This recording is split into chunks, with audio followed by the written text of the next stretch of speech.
बिस्मिल्लाहिर्रहमानिर्रहीम। सीटेट अगस्त सन 2023 के लिए उर्दू की मैराथन क्लास नंबर 3 में मैं एम अली आप सभी का खैर मकदम करता हूँ। इससे रिलेटेड 2 मैराथन क्लासेस अपलोड हो चुकी हैं जिनकी लिंक डिस्क्रिप्शन में है।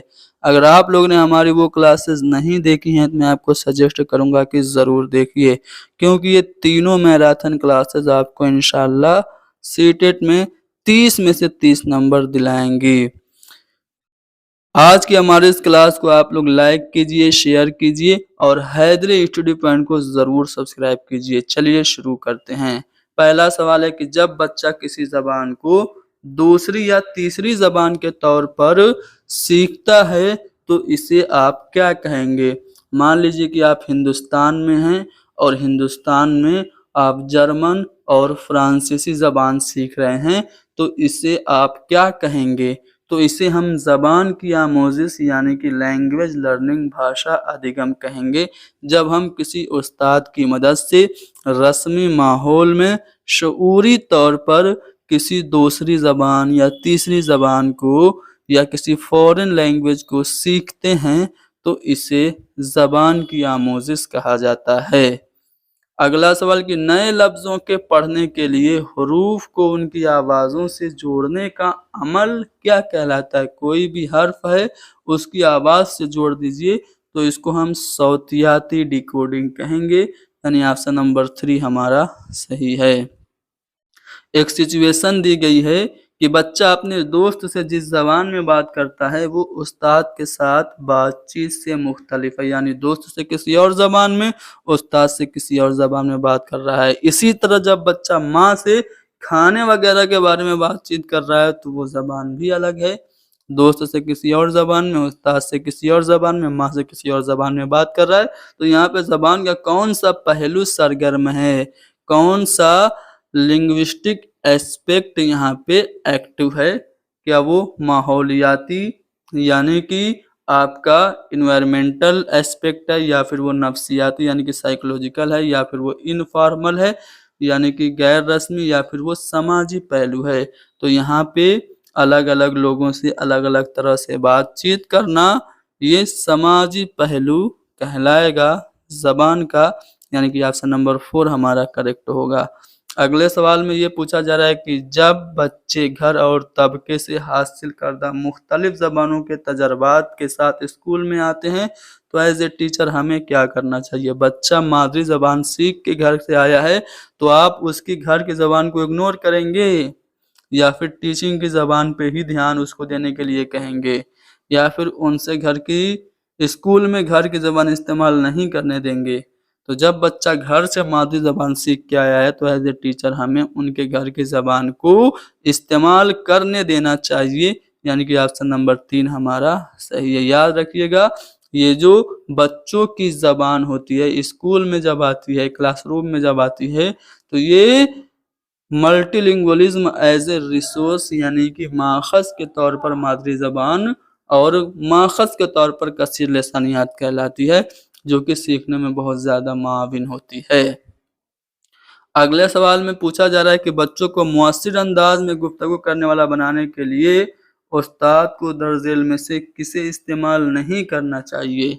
आप बच्चों को अच्छे से बातचीत करने वाला बनाना चाहते हैं तो ज़बान से खेलने का मौका देंगे, लैंग्वेज एक्विजिशन का भी मौका देंगे और मालूमात की तामीर और तबादला यानी कि नॉलेज को क्रिएट करना और इंटरेक्शन करना भी आप उसको करने देंगे। रोल प्ले भी करने देंगे, लेकिन रोल प्ले में अच्छी कारकर्दगी के लिए आप डायलॉग को याद नहीं करवाएंगे। तो यहाँ पे याद करना नेगेटिव पॉइंट हो गया, जो कि हमारा जवाब हो जाएगा। अगले सवाल में आपसे पूछा जा रहा है कि सुनना डैश है। सुनना कैसी महारत है? समझने और तज्जिया करने की एक महारत है। ठीक है, सुनना समझने और तज्जिया करने की एक महारत है और दूसरे शख्स के कहे और अनकहे पैगामात के मतलब का मुनासिब जवाब देना है, यानी कि जो ऑप्शन नंबर 2 होगा वो हमारा सही होगा।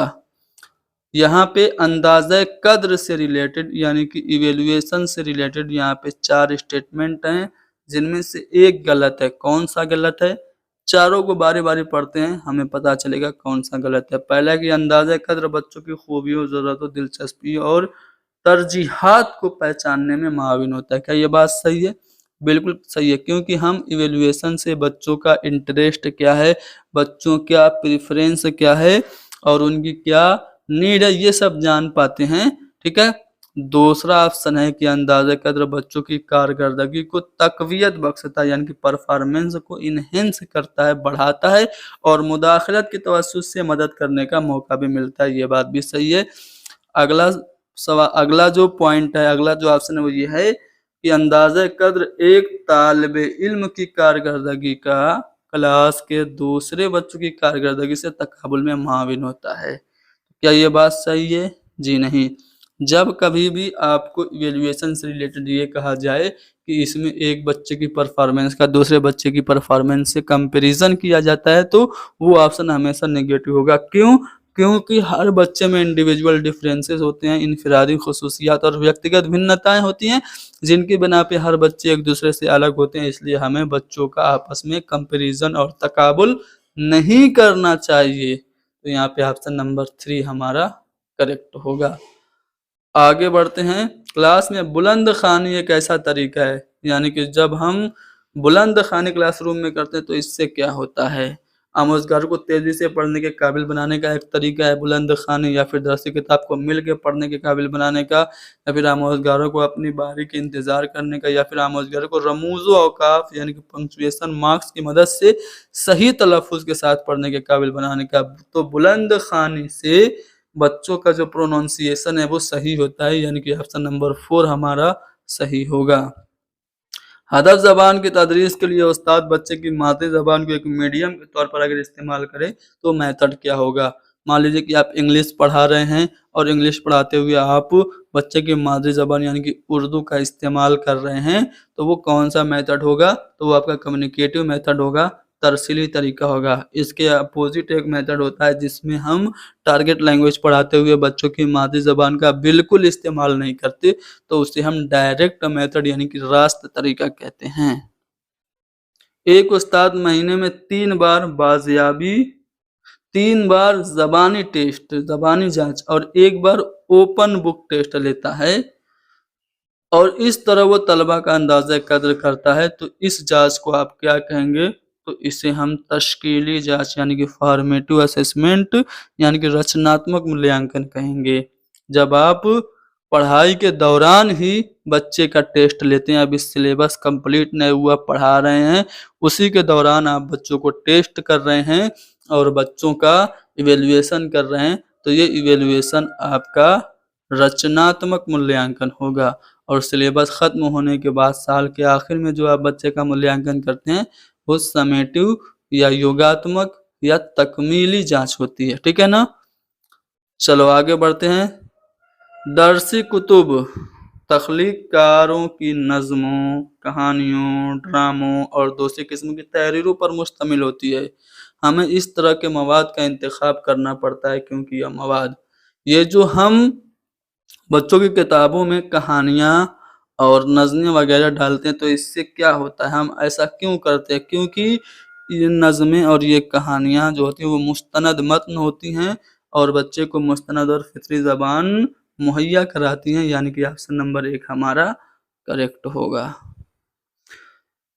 एक मुअस्सिर उस्ताद के तौर पर 8वीं जमात के तलबा की ज़बान को फ़रोग़ देने के लिए दर्ज झेल में आप किस पर अमल करेंगे? आप क्लास 8 के एक स्टूडेंट का लैंग्वेज डेवलपमेंट कराना चाहते हैं, तो आप क्या करेंगे? उनकी सतह को जानने के लिए, उनके लेवल को जानने के लिए उनका रेगुलर टेस्ट लेंगे या फिर टेक्स्ट बुक से निसाबी किताब से ज़बान की तदरीस करेंगे, या फिर उन्हें हदफ ज़बान में यानी टारगेट लैंग्वेज में बातचीत और इज़हार ख़याल यानी कि एक्सचेंज ऑफ आइडियाज़ की अपॉर्चुनिटीज़ देंगे, या फिर कामों और सरगर्मियों में रियलिया यानी रियल ऑब्जेक्ट का इस्तेमाल करेंगे। तो यहाँ पे क्लास 8 के स्टूडेंट की लैंग्वेज डेवलपमेंट कराना है, तो हमें उसे टारगेट लैंग्वेज में बातचीत करने और इज़हार ख़याल का मौका देना चाहिए, यानी ऑप्शन नंबर 3 हमारा करेक्ट होगा।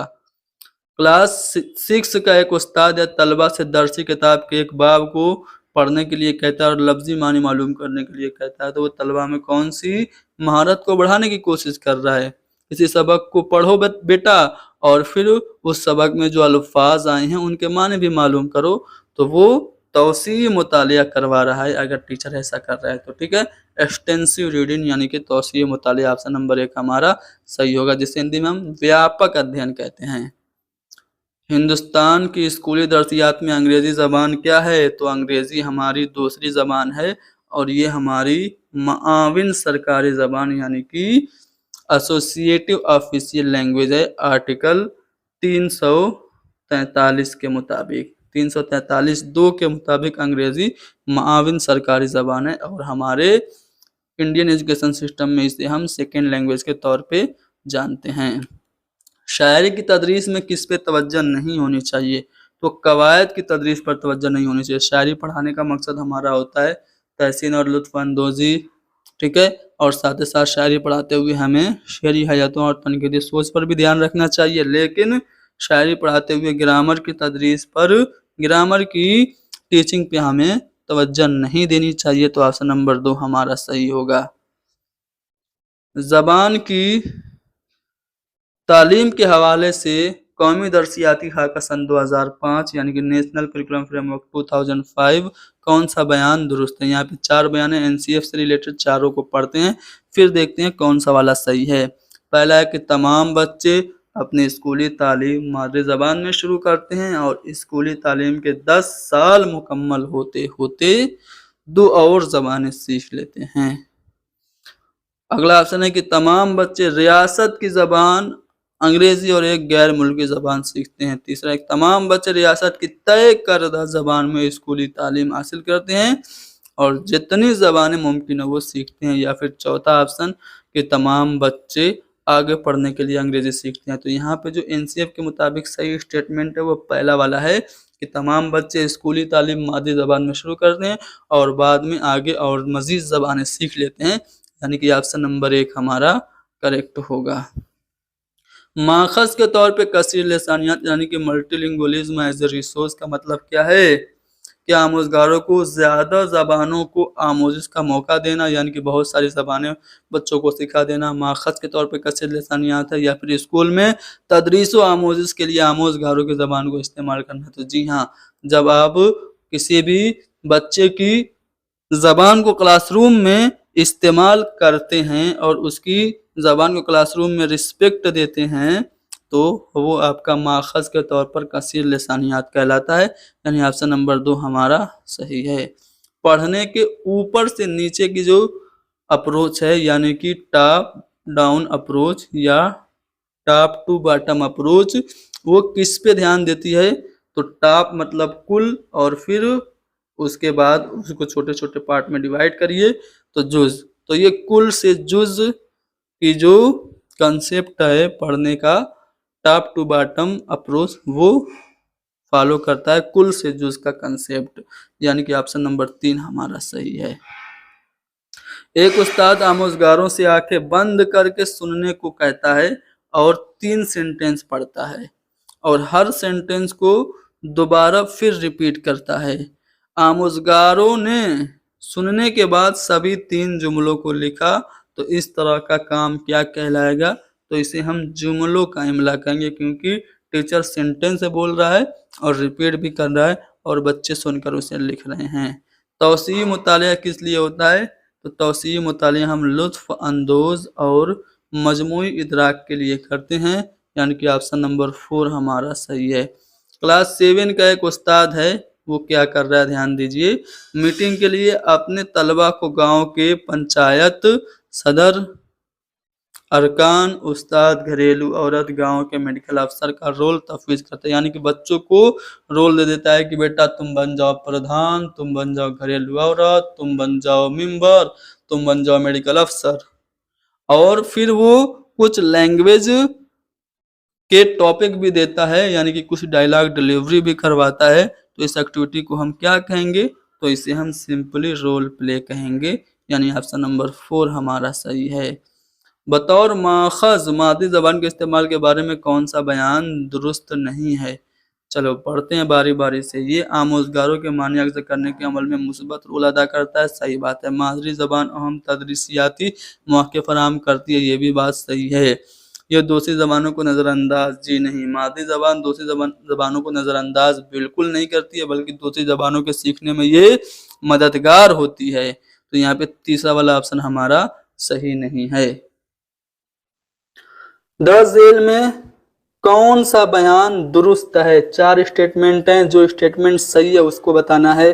पहला है कि अंग्रेजी की क्लासरूम में आने वाले बच्चे साफ स्लेट के मानिंद होते हैं। क्या जो बच्चे अंग्रेजी की क्लास में आते हैं वो कोरे कागज होते हैं, उनको कुछ नहीं पता होता है। देखो, जब बच्चे स्कूल आते हैं तो उनकी उम्र कितनी होती है?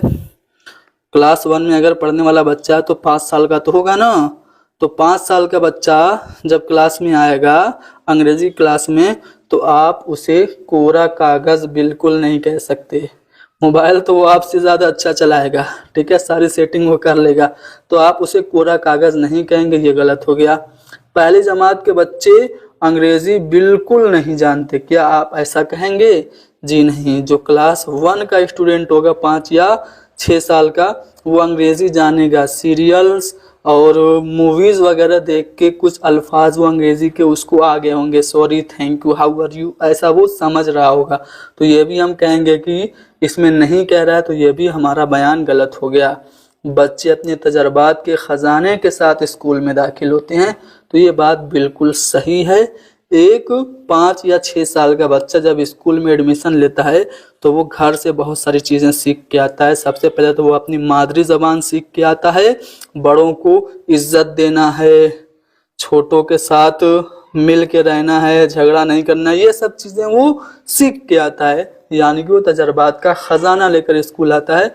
तो ऑप्शन नंबर जो 3 होगा वो हमारा सही होगा। क्वेश्चन नंबर 9, इसमें ये पूछा जा रहा है कि हर बच्चा नहवी उसूलों के एक निज़ाम जिसे आलमगीर कवायद कहा जाता है से लैस होता है, ये किससे मुताल्लिक है? ये जो सवाल है वो चॉम्स्की की थ्योरी से रिलेटेड है। चॉम्स्की ने यूनिवर्सल ग्रामर का एक कंसेप्ट दिया था। यूनिवर्सल ग्रामर नेम में उसने ये कहा कि बच्चों के माइंड में एक ऐसा सॉफ्टवेयर होता है जिससे वो ऑटोमेटिक फितरी तौर पर भाषा का अर्जन करते हैं, यानी बच्चों में ज़बान सीखने की सलाहियत पैदाइशी होती है। तो ये जो कंसेप्ट दिया है वो चॉम्स्की ने दिया है। तो इसे हम क्या कहते हैं? आपको अंग्रेजी में पता होगा, LAD, यानी कि लैंग्वेज एक्विजिशन डिवाइस कहते हैं। अब ऑप्शन उर्दू में दिया है, मुश्किल अल्फाज हैं, तो समझो कौन सा सही होगा। यहाँ पे अगर आप देखेंगे तो जो पहला वाला ऑप्शन है कि ज़बान के इक्तिसाब के आलय कार से, तो जो बच्चा होता है वो LAD यानी कि लैंग्वेज एक्विजिशन डिवाइस, यानी कि ज़बान के इक्तिसाब के आलय कार से वो लैस होता है, ठीक है। इक्तिसाब का मतलब होता है एक्विजिशन, ठीक है। और यहाँ पे हुसूल दिया है, हुसूल का मतलब होता है आपका, सॉरी, हुसूल का मतलब भी होता है एक्विजिशन, लेकिन ये हुसूल नहीं, हिस्सों दिया है, ध्यान दो, ये हिस्सों दिया है। यहाँ पे इक्तिसाब का मतलब होता है एक्विजिशन, यानी कि जो चॉम्स्की ने LAD कंसेप्ट दिया है वो उसी से बच्चा लैस होता है, जिसे आलमगीर कवायद या यूनिवर्सल ग्रामर कहा जाता है। तो ऑप्शन नंबर 1 हमारा सही होगा। अगला सवाल यह है कि नए लफ्ज़ों के पढ़ने के लिए हरूफ को उनकी आवाज़ों से जोड़ने का जो अमल है वो क्या कहलाता है? तो इसको हम सौतियाती डिकोडिंग कहते हैं, फोनेटिक डिकोडिंग इसे कहा जाता है, यानी कि ऑप्शन नंबर 3 सही होगा। ये अच्छा सवाल है, अच्छे से पढ़िए और खुद से जवाब देने की कोशिश कीजिए। सवाल में कहा जा रहा है कि कौन सा तरीका क्लासरूम में दूसरी ज़बानों को सराहने और तसव्वुरात यानी कि कंसेप्ट के समझने में तलबा के लिए वसीला फराहम करता है, एक ज़रिया देता है और घर में बोली जाने वाली ज़बान और स्कूल में ज़रिए तालीम की ज़बान में करीबी ताल्लुक़ कायम करने की कोशिश करता है। क्लासरूम में दूसरी ज़बान है उसको समझने, घर में जो ज़बान बोली जा रही है और जो जिस मीडियम में पढ़ाई जा रही है, स्कूल में जो मीडियम पढ़ाया जा रहा है उसमें जो रिलेशन कायम करता है, तो रिलेशन कायम करने में उस्ताद की मदद इनमें से कौन सा फार्मूला करता है। बच्चा मान लो घर में भोजपुरी बोल रहा है, ठीक है, अपने दोस्तों से उर्दू बोल रहा है, स्कूल में आके वो बोल रहा है इंग्लिश। तो इस तरह से ये जो आपसी इन सभी लैंग्वेजेस का रिलेशन है इसको कायम करना है, तो उस्ताद इनमें से किसकी मदद लेगा, तो वो कसीर लिसानी तरीका का जो मल्टीलिंगुअल मेथड है उसकी मदद लेगा, यानी कि ऑप्शन नंबर सेकंड हमारा सही होगा। अगला सवाल यह है कि उस्ताद पहले तलबा को अफ़आल के उसूल समझाने और फिर उनसे फ़िल माज़ी, फ़िल हाल और फ़िल मुस्तक़बिल के जुमले बनाने के लिए कहता है। तो इस अंदाज़े नज़र को, इस प्रोसेस को, इस अप्रोच को आप क्या कहेंगे। पहले वो क्या कर रहा है, उसूल समझा दे रहा है। देखो बच्चों, सब्जेक्ट, वर्ब और ऑब्जेक्ट, इन तीन चीजों से एक सेंटेंस बनता है, ठीक है। अगर वर्ब में आप एस या ईएस लगा दो तो ये बन जाता है आपका प्रेजेंट इंडेफिनिट टेंस, ठीक है। और अगर आप वर्ब की सेकेंड फॉर्म या थर्ड फॉर्म लगा दो तो ये आपका बन जाता है पास्ट टेंस।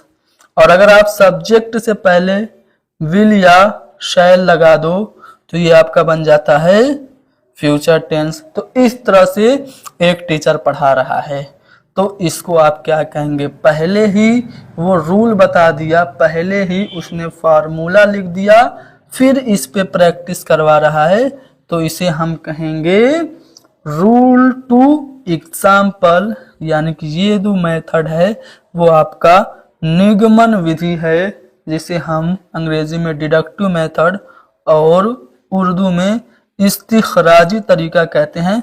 यानी कि ऑप्शन नंबर फर्स्ट हमारा सही होगा। जबान से सरवतमंद माहौल से वो माहौल मुराद है जो बच्चे के डैश करने का मौका दे। देखो, जबान से सरवतमंद माहौल क्या होता है, जिसको हम कहते हैं हिंदी में समृद्ध भाषिक वातावरण, अंग्रेजी में कहा जाता है रिच लिंग्विस्टिक एटमॉस्फियर। तो रिच लिंग्विस्टिक एटमॉस्फियर क्या होता है, देखने, नोट करने और जबान के इस्तेमाल का ज़्यादा मौका मिले वो होता है, या फिर जबान की कमी पर काबू जहाँ पाया जाए वो होता है रिच लिंग्विस्टिक एटमॉस्फियर, या फिर ऐसे अफ़ाल वज़ा करने का जो उसने कभी सुना ना हो, या फिर क्लासरूम से परे सीखने का जो माहौल होता है वो होता है रिच लिंग्विस्टिक एटमॉस्फियर। तो ज़बान से सरवतमंद माहौल वो होता है जहाँ बच्चा ज़्यादा से ज़्यादा ज़बान का इस्तेमाल करे, ज़बान बोलते हुए लोगों को देखे, कुछ चीज़ों को लिखे, ठीक है, बोले, विचारों का आदान प्रदान करे। यानी कि पहला वाला ऑप्शन हमारा जो होगा वो रिच लिंग्विस्टिक एटमॉस्फियर का मौका फराहम करेगा, देखने, नोट करने और ज़बान के इस्तेमाल का मौका बच्चों को ज़बान से सरवतमंद माहौल फराहम करता है। जेल में से कौन तरसीली ज़बान की तदरीस के तरीकों के बारे में दुरुस्त नहीं है। कम्युनिकेटिव लैंग्वेज टीचिंग मेथड जो है उसके बारे में कौन सही नहीं है। पहला, ये आमोजगारों को असल ज़िंदगी के वाक़यात का सामना करने में मदद करता है। जो कम्युनिकेटिव लैंग्वेज स्किल है वो बच्चों को, लर्नर्स को रियल लाइफ में ज़बान के इस्तेमाल करने का मौका देता है, सही बात है। हिज्जे और कवायद की गलतियों को कम करने पर जोर देता है। तो क्या जो कम्युनिकेशन लैंग्वेज स्किल, जो कम्युनिकेशन लैंग्वेज टीचिंग मेथड है उसमें हम बच्चों की जो ग्रामर और जो स्पेलिंग की मिस्टेक है उसे सही करते हैं, नहीं, इसमें हम जो कम्युनिकेशन बच्चे करते हैं, एक दूसरे से बातचीत करते हैं, वो समझाते हैं, ठीक है। और इसमें हम कवायद को सही नहीं करते हैं। तो हमारा जो सही जवाब होगा वो ऑप्शन नंबर 2 होगा, यानी हिज्जे और कवायद की गलतियों को कम करने पर जोर तरसीली ज़बान की तदरीस का तरीका नहीं देता है। ऑप्शन नंबर सेकंड करेक्ट है। देखो अगले सवाल पे, आमोज़गारों में बोलने की महारत को फ़रोग़ देते हुए उस्ताद कहता है कि दौरान गुफ्तगू हमें चंद पहलुओं या अवामिल पर ध्यान देना चाहिए। ये पहलू या अवामिल दोस्तों से बातचीत में लफ्ज़ों के इंतखाब में असरअंदाज होते हैं। सिंपली क्वेश्चन ये है कि वो कौन से 3 अवामिल हैं, ऑप्शन में देखेंगे वो कौन कौन से अवामिल हैं जो जब हम दोस्तों से बातचीत करते हैं तो वर्ड यानी कि जो अल्फाज हैं उनके चुनने में असरअंदाज होता है, इफेक्ट डालता है। तो अगर आप लोग देखेंगे तो आपका सियाक होगा, जो आपके मुखातिब है वो होगा, और तरगीब होगा, यानी कि ऑप्शन नंबर 2 हमारा सही होगा। ठीक है, चलो आगे बढ़ते हैं अगले सवाल पे। ताउनी तदरीस उन बच्चों के लिए है, ये जो आपकी सशिक्षण जो है, जो आपका मदद करने के लिए रेमेडियल टीचिंग जो आप बच्चों को आप कराते हो, वो कैसे बच्चों के लिए है?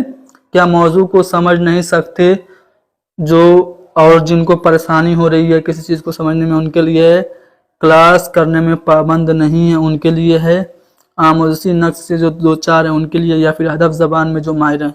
तो जो तामुनी तदरीस होती है, जो रेमेडियल टीचिंग हम करते हैं, उन बच्चों के लिए है जो मौजू को समझ नहीं सकते या उन्हें परेशानी हो रही है। तो ऑप्शन नंबर 1 हमारा सही होगा। चलो, आपकी क्लास में एक लड़के की बीनाई खराब है, लड़का है वो देखने में दिक्कत उसे है, विजुअली इम्पेयर्ड है, दृष्टिबाधित है। तो ज़बान के उस्ताद की हैसियत से आप क्या करेंगे? बच्चे का काम करके उसकी मदद करेंगे, अरे बेटा तुम देख नहीं पा रहे हो, चलो हम तुम्हारा काम खुद से कर दे रहे हैं। या फिर मतन को सुनने और पढ़ने के लिए ब्रेल लिपि, ब्रेल किताबें और समई मवाद यानी कि ऑडियो एड्स, श्रव्य सामग्रियों को उपलब्ध कराएंगे। या फिर उनके हमजोलियों को उसकी मदद का ज़्यादा से ज़्यादा मौका देंगे। उसके जो क्लास फेलोज हैं उनसे जो बच्चा देख नहीं पा रहा है उसकी मदद करवाएंगे। या फिर उसका काम मुकम्मल करने के लिए वालिदैन को मुकर्रर कर देंगे। उसके माँ बाप को स्कूल लेके आएंगे, चलो अपने बेटे का काम पूरा करो। तो ऐसा नहीं करेंगे। एज ए टीचर अगर कोई बच्चा देख नहीं पा रहा है तो एज ए टीचर हमारी ये रिस्पॉन्सिबिलिटी है कि हम उसे ब्रेल लिपि से पढ़ाएं और समई मवाद, यानी देख नहीं पा रहा है तो सुना के उसको पढ़ाएं। ठीक है, समई मवाद उसको फराहम करें। ऑप्शन नंबर 2 हमारा करेक्ट होगा। यहाँ पे आप लोगों को एक पैसेज दिख रहा होगा, इस पैसेज से मुताल्लिक कुछ सवालात दिए गए हैं जिनका हल हमें तलाश करना है। तो मैंने आपको पहले भी बताया है कि जब कभी भी आप पैसेज को हल करो तो पहले पैसेज मत पढ़ो, पहले सवालात पढ़ो। जब आप पहले सवालात पढ़ोगे तो सवाल आपके ज़हन में रहेंगे और आप पहले सवालात पढ़ के हर सवाल से कोई न कोई लफ्ज को याद कर लेंगे एज ए कीवर्ड।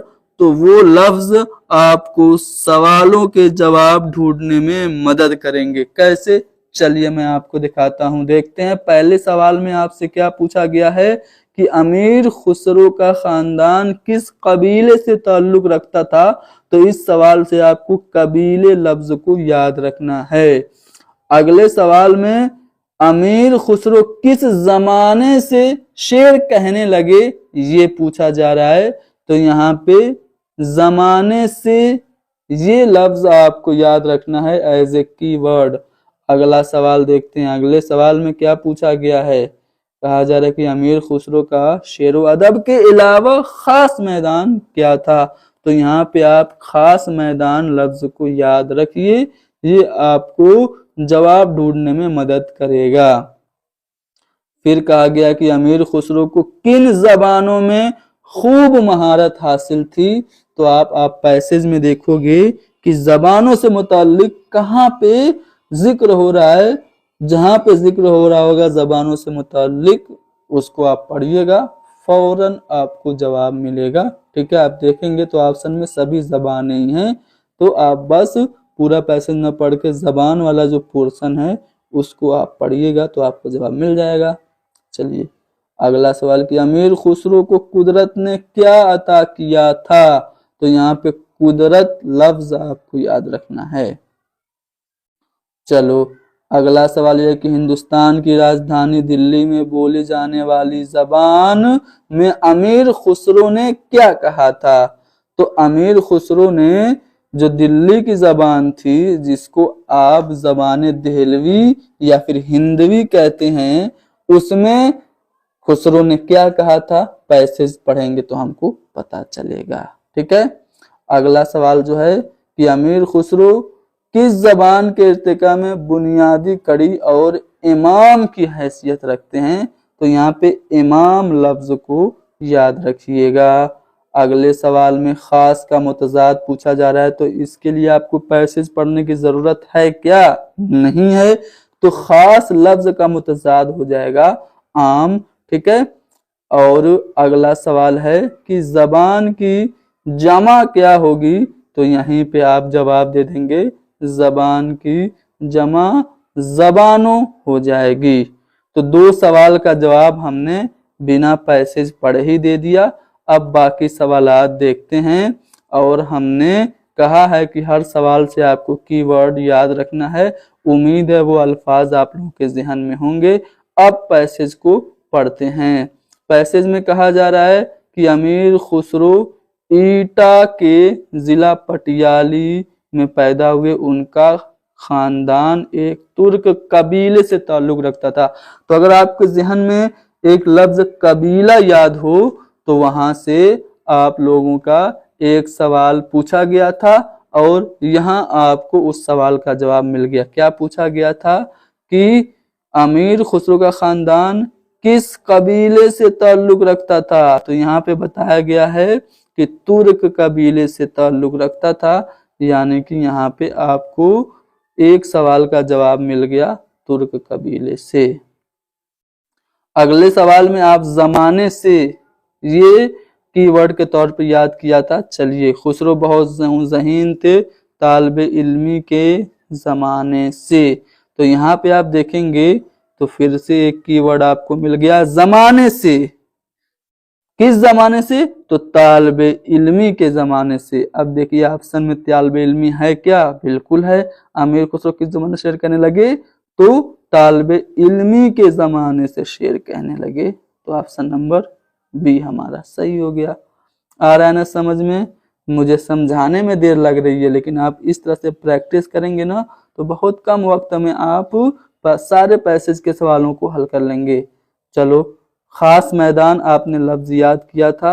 चलिए आप ढूंढिए खास मैदान आपको कहाँ दिख रहा है। यहाँ पे दिख रहा है ना, पूरा पढ़िए। शेरो अदब के अलावा मौसीकी भी खुसरो का खास मैदान था, यानी कि मौसीकी खुसरो का खास मैदान था।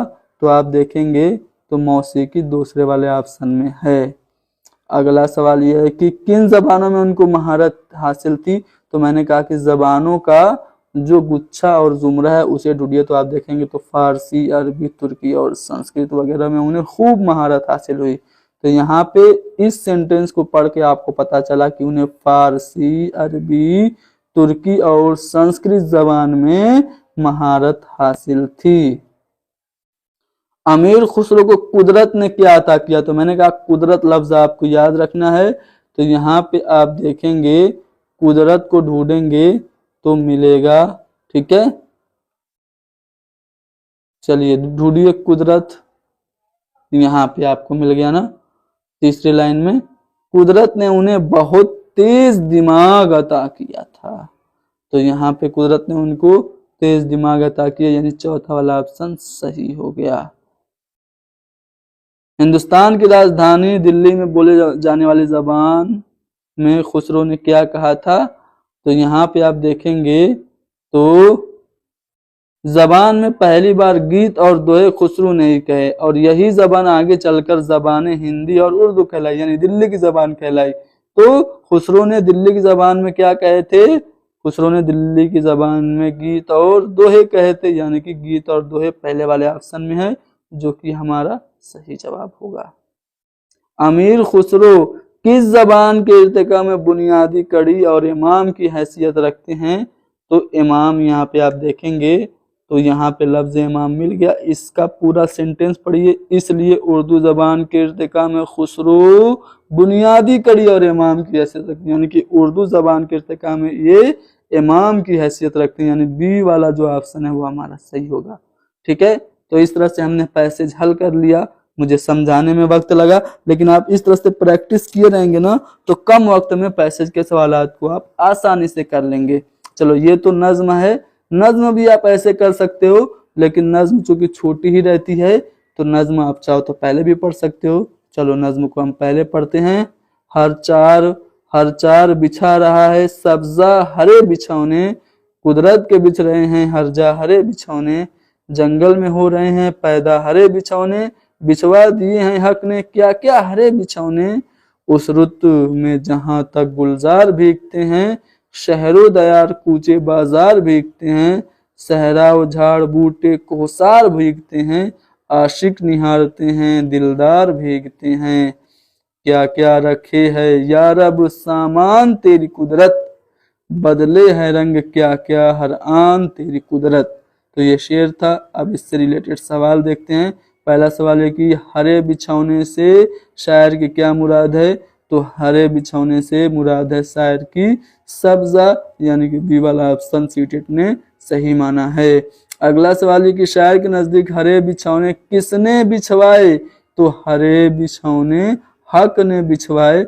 आप देखेंगे तो यहाँ पे लिखा हुआ है सीधे सीधे तीसरे मिसरे में कि बिछवा दिए हक ने, हक यानी कि अल्लाह ताला ने। तो यहाँ पे हक हमारा जो तीसरा वाला ऑप्शन होगा वो सही होगा। अगले सवाल में शायर के नजदीक उस रुत में जहान तक कौन भीगते हैं। तो यहाँ पे आप देखेंगे तो यहाँ पे उस रुत में जहान तक गुलजार भीगते हैं, ये साफ साफ लिखा है। तो यहाँ पे जो गुलजार लफ्ज है ये हमारा सही जवाब होगा। अगले सवाल में पूछा गया है, क्या पूछा गया है कि शायर के नजदीक बरसात की रुत को कौन निहारते हैं। तो निहारना अगर आप लोगों ने देखा होगा तो यहाँ पे लिखा हुआ है आशिक निहारते हैं दिलदार भीगते हैं, यानी कि शायर के नजदीक बरसात की रुत को जो निहारते हैं वो आशिक निहारते हैं, यानी कि चौथा वाला ऑप्शन हमारा सही होगा। ठीक है ना। चलो, एक और सवाल देखते हैं पैसेज से। क्या क्या रखे हैं या रब डैश तेरी कुदरत। तो अगर आप देखेंगे तो यहाँ पे ये मिसरा लिया हुआ है कि क्या क्या रखे हैं या रब सामान तेरी कुदरत। तो यहाँ पे जो सामान लफ्ज है वो भरा जाएगा, यानी कि ऑप्शन नंबर 1 हमारा सही होगा। तो इस तरह से आप चाहो तो पैसेज के सवालात को हल करो। शहर का मुतजाद पूछा है, तो शहर का मुतजाद गांव होता है। इसके लिए आपको पैसेज पढ़ने की जरूरत भी नहीं पड़ेगी।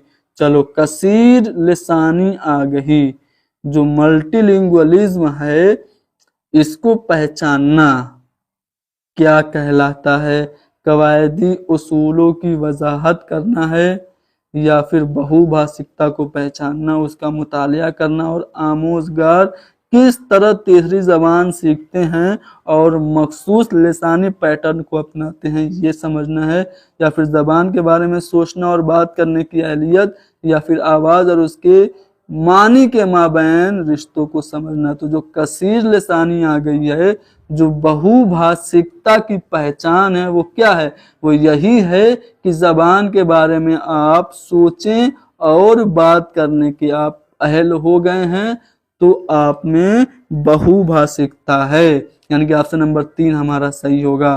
वो मुनज़्ज़म अमल, जहां उस्ताद पहले तलबा की परेशानियों की तशखीस करता है, यानी कि डायग्नोसिस करता है, और फिर मुनासिब डैश तरीका अपनाता है। तो जब हम बच्चों का निदानात्मक परीक्षण करते हैं, उनका डायग्नोस्टिक टेस्ट करते हैं, तो उसके बाद हम क्या करते हैं, उनकी रेमेडियल टीचिंग करते हैं। रेमेडियल टीचिंग यानी कि इसको आप ताबुनी तदरीस कह सकते हैं, यानी कि हमारा ऑप्शन नंबर 1 सही होगा।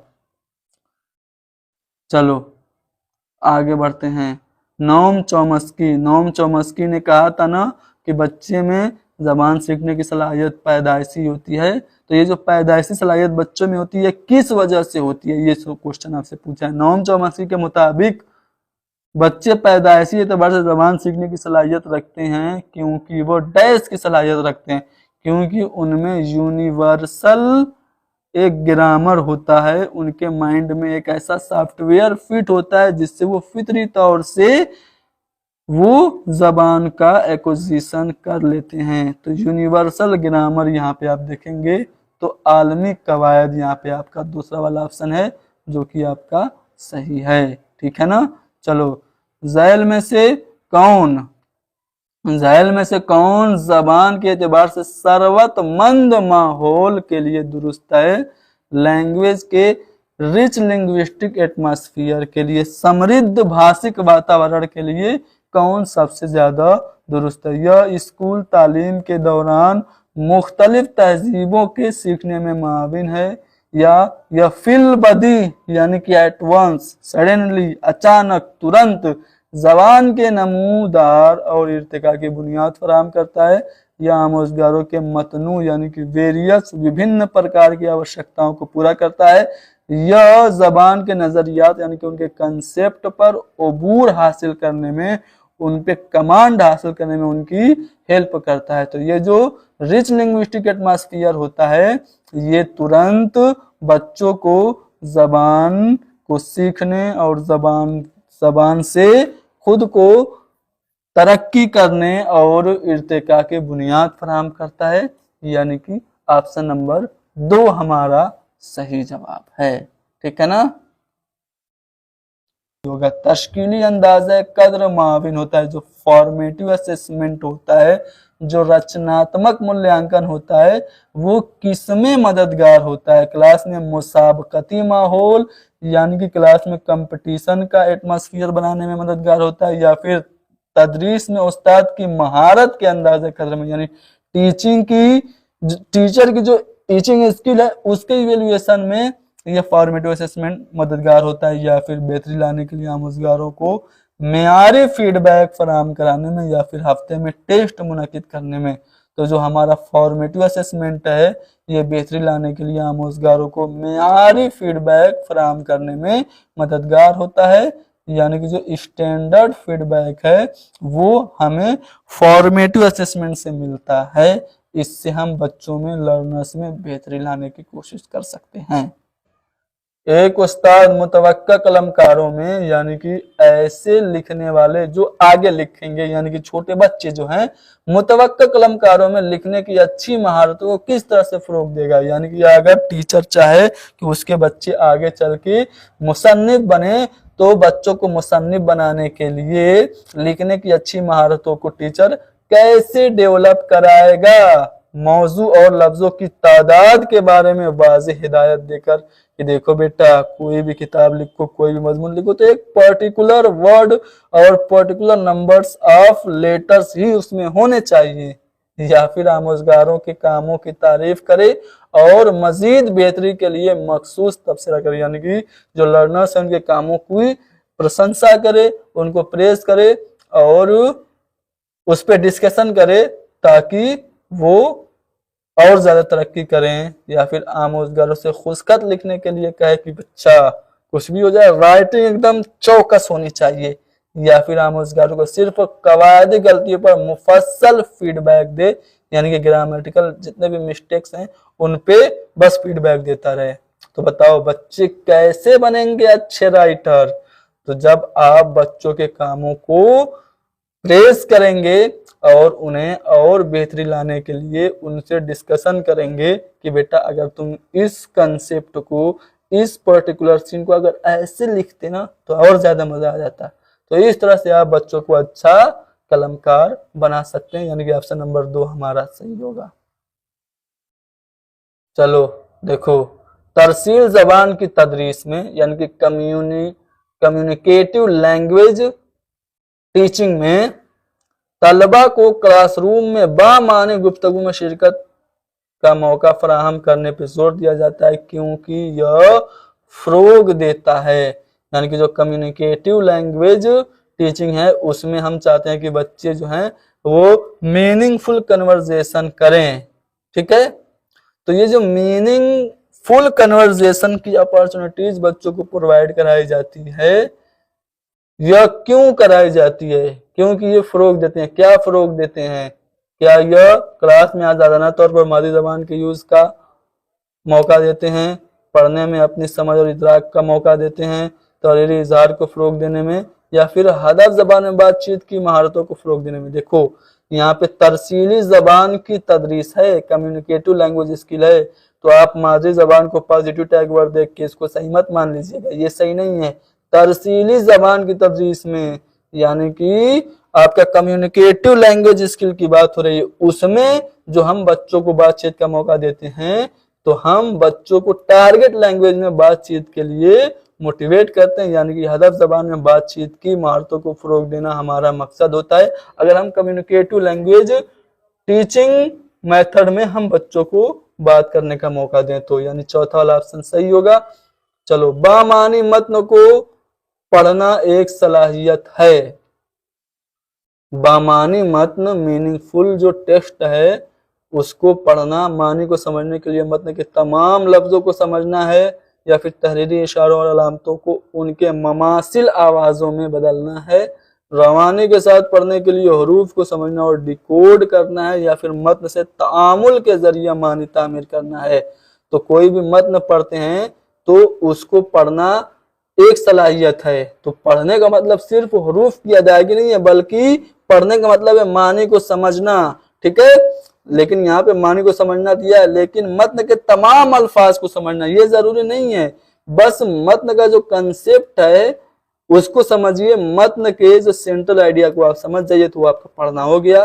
तो बामानी मतन को पढ़ना एक सलाहियत है, मतन से तामुल के जरिए मानी तामीर करना, ठीक है। तो यहाँ पे हमारा जो चौथा वाला ऑप्शन है वो ज्यादा सही है, ठीक है।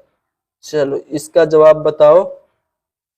मतन के मुश्किल अल्फाज को हल करने के लिए टेक्स्ट के एक डिफिकल्ट जो वर्ड्स उसमें दिए गए हैं उसको हल करने के लिए टीचर पहले मादरी जबान में उन्हें बदलता है और फिर बच्चों से उन्हें याद करने के लिए कहता है, वो अमल कर रहा है। यानी कि कोई भी पैसेज है, ट्विंकल ट्विंकल लिटिल स्टार मान लो पोएम है, ये एक पैसेज है, इसमें जितने भी डिफरेंट वर्ड आए हैं उनको पहले हिंदी में वो ट्रांसलेट कर रहा है और फिर उन्हें बच्चों को याद करने के लिए कह रहा है। तो ये जो मेथड है, ये जो अमल है वो कौन है? तो ये कवायद के इतलाक के तरीके पे मबनी वो अमल कर रहा है, ठीक है। तो क्वेश्चन नंबर नेक्स्ट पे बढ़ते हैं। आमोजगार लिखने का अमल शुरू करता है तो पहला मरहला जो होता है वो क्या होता है? बताओ। लिखने का जब प्रोसेस शुरू करता है तो जो पहला मरहला होता है वो गौरव खौस का होता है, यानी कि ऑप्शन नंबर 1 हमारा सही है। चलो, आमोजगारों के अंदाजे कद्र के दौरान जबान के उस्ताद को सबसे ज्यादा तवज्जो किस पर देनी चाहिए? मान लीजिए कि आप लर्नर्स का इवेल्युएशन करना चाहते हैं तो एज ए टीचर आपका ध्यान सबसे ज्यादा क्या आमोजगार की कारकर्दगी के बारे में मालूमात जमा करने के मुख्तलिफ तरीकों के इस्तेमाल पर होगा, या फिर यूनिट टेस्ट लेने और उनकी कारकर्दगी को आंकने के लिए उसका रिकॉर्ड रखने पर होगा, या फिर जबान टेस्ट पर तवज्जो देने और अंदाजा कद्र करने पर, या फिर प्रोजेक्ट वर्क देने पर। तो बच्चों की जबान का मूल्यांकन करते हुए एक शिक्षक का जो सारा ध्यान होगा वो उस शिक्षार्थी की जो उपलब्धि है, कारकर्दगी है, उसके बारे में मालूमात जमा करने के मुख्तलिफ तरीकों के इस्तेमाल पर होगा, यानी कि ऑप्शन नंबर जो फर्स्ट है वो हमारा करेक्ट होगा। चलो क्वेश्चन नंबर लास्ट। इसमें कहा जा रहा है कि जबान की आमोजिश के बारे में कौन सा बयान दुरुस्त है? पहला है कि दूसरी जबान की आमोजिश के दौरान अहले जबान की तरह हमें अल्फाज अदा करने चाहिए। जी नहीं, ऐसी कोई बात नहीं है। पहली जबान दूसरी जबान सीखने में मुखिल होती है, रुकावट होती है क्या? पहली जबान बिल्कुल नहीं होती है। पहली जबान दूसरी जबान सीखने में माविन होती है, मददगार होती है, यानी कि तीसरा वाला ऑप्शन हमारा सही जवाब है। तुम्हें कह रहा है कि कौन कवायद पढ़ाने का एक मुअस्सिर तरीका है, ग्रामर पढ़ाने का इफेक्टिव मेथड, प्रभावशाली विधि कौन सी है? पहला है मिसालों के साथ कवायद के उसूलों की तदरीस, मतन का तर्जुमा करते हुए कवायद के उसूलों की तदरीस, कवायद के मखसूस किताब की मदद से कवायद की तदरीस या फिर कवायद के उसूलों की दरियाफ्त में माविन सियाक में कवायद की तदरीस। चारों ऑप्शन मैंने पढ़ा, अब समझिए। देखिए, ग्रामर पढ़ाने का जो बेस्ट मेथड होता है वो इंडक्टिव मेथड होता है। इंडक्टिव मेथड को हम लोग उर्दू में कहते हैं इस्तिक़राई तरीका, और इसे हिंदी में आगमन विधि कहा जाता है। तो इस मेथड में हम पहले ही बच्चों को एग्जाम्पल्स देते हैं और उसी एग्जाम्पल से रूल क्रिएट कर देते हैं और उसको ग्रामर पढ़ाते हुए अप्लाई करते हैं, यानी पहले मिसाल और फिर मिसालों से उसूल वज़ा कर देते हैं। तो आप देखेंगे चारों ऑप्शन में इस्तिक़राई तरीका नहीं दिया हुआ है, तो कौन सा सही होगा? देखिए, ग्रामर पढ़ाने का जो सबसे अच्छा तरीका है इंडक्टिव मेथड के अलावा ये है कि आप ग्रामर के रूल्स को फाइंड आउट करते हुए कंटेक्स्ट के अकॉर्डिंग बच्चों को ग्रामर की टीचिंग कराइए। यानी कि यहाँ पे भी आपका इंडक्टिव मेथड ही फॉलो होगा, यानी कि आप पहले एग्जाम्पल देके ग्रामर के रूल को फाइंड आउट करेंगे, यानी कि कवायद के उसूलों की दरियाफ्त करेंगे। तो कवायद के उसूलों की दरियाफ्त में जो मुआविन सियाक हैं उसके मुताबिक हम ग्रामर की अगर टीचिंग करेंगे तो ये मेथड बेस्ट माना जाएगा, सबसे ज़्यादा इफेक्टिव माना जाएगा। तो कवायद पढ़ाने का मौसर तरीका है कवायद के उसूल की दरियाफ्त में मुआविन सियाक में कवायद की तदरीस, यानी कि कंटेक्स्ट के अकॉर्डिंग ग्रामर पढ़ा के हम इफेक्टिवली ग्रामर पढ़ा सकते हैं। आई बात समझ? अगला सवाल देखते हैं। बहुत आसान सा सवाल है, रिपीटेड क्वेश्चन है, अक्सर पूछा जाता है कि समाजी तामुल का जो तस्वुर है किसने दिया? समाजी तामुल यानी कि सोशल इंटरेक्शन, सामाजिक अंतःक्रिया, ये वाइगोस्की ने कंसेप्ट दिया। वाइगोस्की ने अपनी एक थ्योरी दी जिसका नाम है सोशल डेवलपमेंट थ्योरी। अपनी इस थ्योरी में इन्होंने 3 चीज़ों को बहुत ही ज़्यादा इम्पोर्टेंट बताया। सोशल डेवलपमेंट थ्योरी इनकी थ्योरी का नाम है। सबसे पहले उन्होंने सोसाइटी यानी कि समाज को इम्पोर्टेंट बताया, फिर लैंग्वेज को, उसके बाद कल्चर को, या फिर आप इसको याद रखने के लिए इस तरह से कह सकते हैं SCL, यानी कि सोसाइटी, कल्चर और लैंग्वेज, 3 चीज़ों को इम्पोर्टेंट बताया। और वाइगोस्की ने ये कहा कि बच्चे सामाजिक अंतःक्रिया के फलस्वरूप ही भाषा विकास करते हैं, यानी कि समाजी तामुल का जो कंसेप्ट है, सोशल इंटरेक्शन का जो कंसेप्ट है वो लेओ वाइगोस्की ने दिया। अगले सवाल पे चलते हैं। कौन बच्चों के ज़बान के इक्तिसाब में माविन होगा? ये पूछा जा रहा है। ज़बान का इक्तिसाब यानी कि लैंग्वेज एक्विजिशन, जिसे हम भाषा अर्जन हिंदी में कहते हैं। तो भाषा अर्जन में घर का माहौल जहाँ बच्चों को ज़्यादा बोलने की आज़ादी नहीं, ये मददगार होगा, या फिर घर और आसपास बड़ों की बातों को सिर्फ सुनना, या बच्चों से कई बातों और जुमलों को दोहराने के लिए कहना, या फिर दूसरे बच्चों के साथ खेलना। देखिए, बच्चों में लैंग्वेज एक्विजिशन सबसे बेहतर तरीके से तभी होगा जब उनको ज़बान से ज़्यादा इस्तेमाल होने का, ज़बान को ज़्यादा इस्तेमाल होने का और ज़बान से ज़्यादा रूबरू होने का मौका मिलेगा। तो जब बच्चे एक दूसरे के साथ खेलेंगे तो वो इंटरेक्शन करेंगे, अंतःक्रिया करेंगे, आपसी तालमेल बैठाएंगे, जिसकी वजह से उनको ज़बान इस्तेमाल करने का ज़्यादा मौका मिलेगा और उनके ज़बान का इक्तिसाब या ज़बान की हुसूलियात भी होगी। तो बच्चों के ज़बान के इक्तिसाब में जो सबसे ज़्यादा माविन है वो है दूसरे बच्चों के साथ खेलना। ऑप्शन नंबर 4 हमारा करेक्ट है।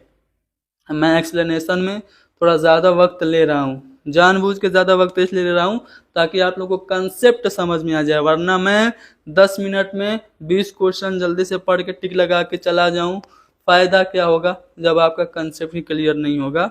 मैं कंसेप्ट क्लियर इसलिए कराना चाहता हूँ कि आपका कंसेप्ट क्लियर रहेगा तो उर्दू के अलावा कोई भी ज़बान की पेडागोजी होगी, चाहे वो हिंदी की होगी या अंग्रेज़ी की, आप अपने कंसेप्ट क्लियरेंस की मदद से आसानी से क्वेश्चंस को सॉल्व कर सकते हैं। क्वेश्चन नंबर 109, बच्चे फितरी अंदाज में ज़बान का इक्तिसाब करते हैं अगर उन्हें रूबरू किया जाए।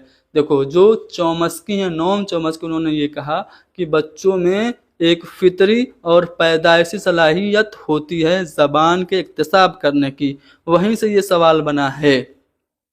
जब बच्चों को हम एक से ज़्यादा ज़बानों से इंटरेक्शन करने की अपॉर्चुनिटी देंगे, मौका फराहम करेंगे, तो बेहतर अंदाज से और फितरी अंदाज में बच्चे लैंग्वेज एक्विजिशन कर सकेंगे। तो बच्चे फितरी अंदाज में ज़बान का इक्तिसाब करते हैं अगर उन्हें रूबरू किया जाए इर्द गिर्द मौजूद एक से ज़्यादा ज़बानों के। तो ऑप्शन नंबर 2 हमारा करेक्ट है, क्योंकि जितनी ज़्यादा ज़बानों से बच्चों का वास्ता पड़ेगा उतनी आसानी से बच्चों का भाषा अर्जन यानी कि लैंग्वेज एक्विजिशन होगा। क्वेश्चन नंबर 110, कौन मतन के मुताले के लिए सबसे अहम है? कोई भी टेक्स्ट है उसको पढ़ने के लिए सबसे ज़्यादा इम्पोर्टेंट क्या है? मतन के हर लफ्ज़ को पढ़ना, एराब पर यानी ज़ेर ज़बर पेश पे ध्यान केंद्रित करना, तौरीर करदा मतन के मानी मालूम करना, या फिर सही तलफ़ुज़ के साथ करेक्ट प्रोनाउंसिएशन के साथ बावाज़ बुलंद तेज़ तेज़ पढ़ना। तो देखो, पढ़ने का मतलब सिर्फ हुरूफ की अदायगी नहीं है, पढ़ने का मतलब है मतन के मानी को समझना। तो यहाँ पे मतन के मुताले यानी कि पढ़ने की बात हो रही है, तो मतन को पढ़ने में सबसे ज़्यादा अहम है कि आप मानी को भी समझें, यानी तहरीर करदा मतन के मानी मालूम करना मतन के मुताले में सबसे ज़्यादा अहम है। क्वेश्चन नंबर 111 कह रहा है कि 10 झेल में से कौन ज़बान की तदरीस के मकासिद में शामिल नहीं है? लैंग्वेज टीचिंग जब हम करते हैं तो उसके कुछ मकासिद होते हैं, जैसे बच्चे समझ कर पढ़ें, ये मकसद होता है। जो कुछ सुन रहे हैं बच्चे उसे समझ सकें। मरबूत तहरीर यानी कि राइटिंग करने की एबिलिटी उसको बच्चों में डेवलप किया जा सके, लेकिन कोशिश से इजहार ख्याल करें बच्चे, ये हमारा लैंग्वेज टीचिंग का मकसद नहीं होता है। तो कोशिश से, यानी कि हम तो लैंग्वेज टीचिंग के लिए करते हैं कि फितरी तौर से बच्चे ख्यालात का इजहार करें, बहुत ज़्यादा उनको इफ़ेक्ट ना डालना पड़े। लेकिन यहाँ पे कह रहा है कोशिश से ख्यालात का इजहार, तो ये ज़बान की तदरीस के मकासद में शामिल नहीं है। चूँकि हमसे नेगेटिव पूछ रहा है तो हमारा जो जवाब होगा वो ऑप्शन नंबर 2 होगा। ठीक है ना। आगे बढ़ते हैं अगले सवाल पे। क्वेश्चन नंबर 112 में क्या पूछ रहा है? सौतियाती आगही ज़्यादातर मुताल्लिक होती है। सौतियाती आगही मतलब जो कुछ आप पढ़ रहे हैं तो जो आपकी ध्वनियाँ हैं उसे आप समझ पा रहे हैं कि नहीं, जो हुरूफ हैं उनको सही से अदा कर पा रहे हैं कि नहीं, ये सौतियाती आगही है। तो जब आप पढ़ेंगे और पढ़ते हुए सही तलफ़ुज़ करेंगे तो आपके अंदर सौतियाती आगही है ये कहा जा सकता है। तो सौतियाती आगही का ताल्लुक़ जो है वो पढ़ने की सलाहियत से है, रीडिंग से है। ठीक है। अगला सवाल नोम चॉम्स्की। देखो, नोम चॉम्स्की का नज़रिया मैंने आप लोगों को बताया था।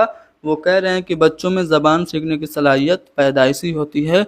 उन्होंने यूनिवर्सल ग्रामर का एक कंसेप्ट दिया और उन्होंने लैंग्वेज एक्विजिशन डिवाइस का भी कंसेप्ट दिया, LAD जिसे आप कह सकते हैं।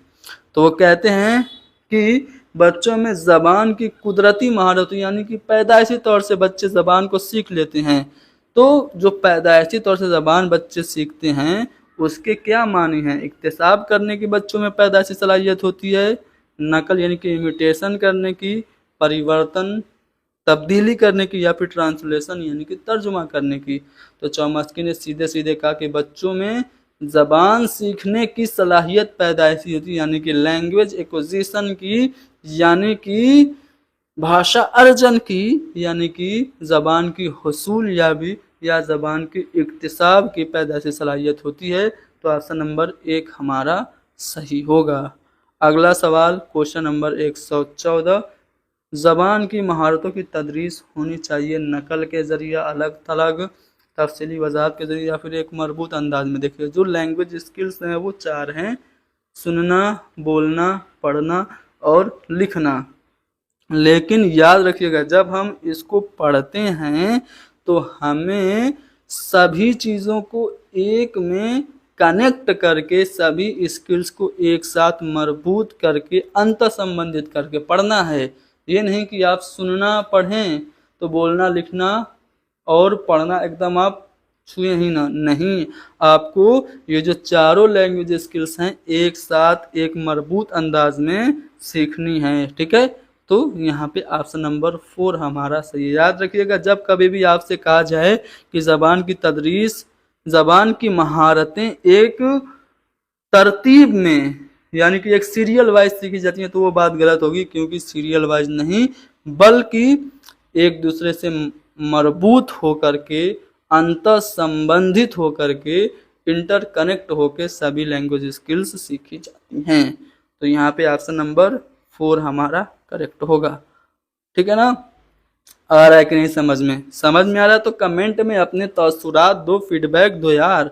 एज ए टीचर सबसे अच्छा कब लगता है? जब उसके स्टूडेंट्स फीडबैक देते हैं। फीडबैक आप निगेटिव भी दे सकते हैं, आपको हक बनता है, अगर समझ में ना आए तो मुझसे शिकायत करने का, मैं आपकी शिकायत को सर आँखों पे रखूँगा। चलो, उस्तानी जी हैं वो क्या कर रही हैं, इब्तिदाई दर्जात के एलिमेंट्री लेवल के कुछ स्टूडेंट को कुछ तस्वीर बनाने और उनमें रंग भरने के लिए कहती हैं। इस तरह से वो क्लासरूम में क्या कर रही हैं? क्लास में खामोशी बनाए रखने के लिए स्टूडेंट को बिजी रख रही हैं कि चलो तस्वीरें बनाएंगे, बच्चे बिजी रहेंगे। या फिर वो लतीफ़ हरकी महारत यानी कि फाइन मोटर स्किल, सूक्ष्म गतिक कौशल को फ़रोग़ दे रही हैं। देखो, लतीफ़ हरकी महारत को उर्दू में दूसरे नाम से भी पूछ सकता है, उम्दा हरकी महारत, या फिर नफीस हरकी महारत, या फिर पेचीदा हरकी महारत। तो आप समझ जाइएगा वो फाइन मोटर स्किल है। फाइन मोटर स्किल क्या होती है? जब हम किसी काम को करते हुए अपनी छोटी छोटी मसल्स का यूज़ करते हैं तो वो फाइन मोटर स्किल का एग्जाम्पल होता है। जैसे हम लिखेंगे तो उंगलियों का इस्तेमाल करेंगे, ये फाइन मोटर स्किल है। किसी तस्वीर में रंग भरेंगे तो हम अपनी उंगलियों का इशारा करेंगे, ये नहीं कि अपने आप को कलर करके तस्वीर पे कूद जाएंगे और छप जाएगा, नहीं, तो वो तो ग्रास मोटर स्किल हो गई। जब हम अपने शरीर का बहुत बड़ा हिस्सा हम यूज़ में लाते हैं तो वो ग्रॉस मोटर स्किल होती है, जिसको उर्दू में मजमूई हरकी महारत कहते हैं। लेकिन जब हम छोटी मसल्स यूज़ करते हैं तो वो फाइन मोटर स्किल होती है। तो यहाँ पे तस्वीरों में बच्चे रंग भर रहे हैं, तो रंग भरवा के टीचर बच्चों की लतीफ़ हरकी महारत यानी फाइन मोटर स्किल को डेवलप करने की कोशिश कर रही है।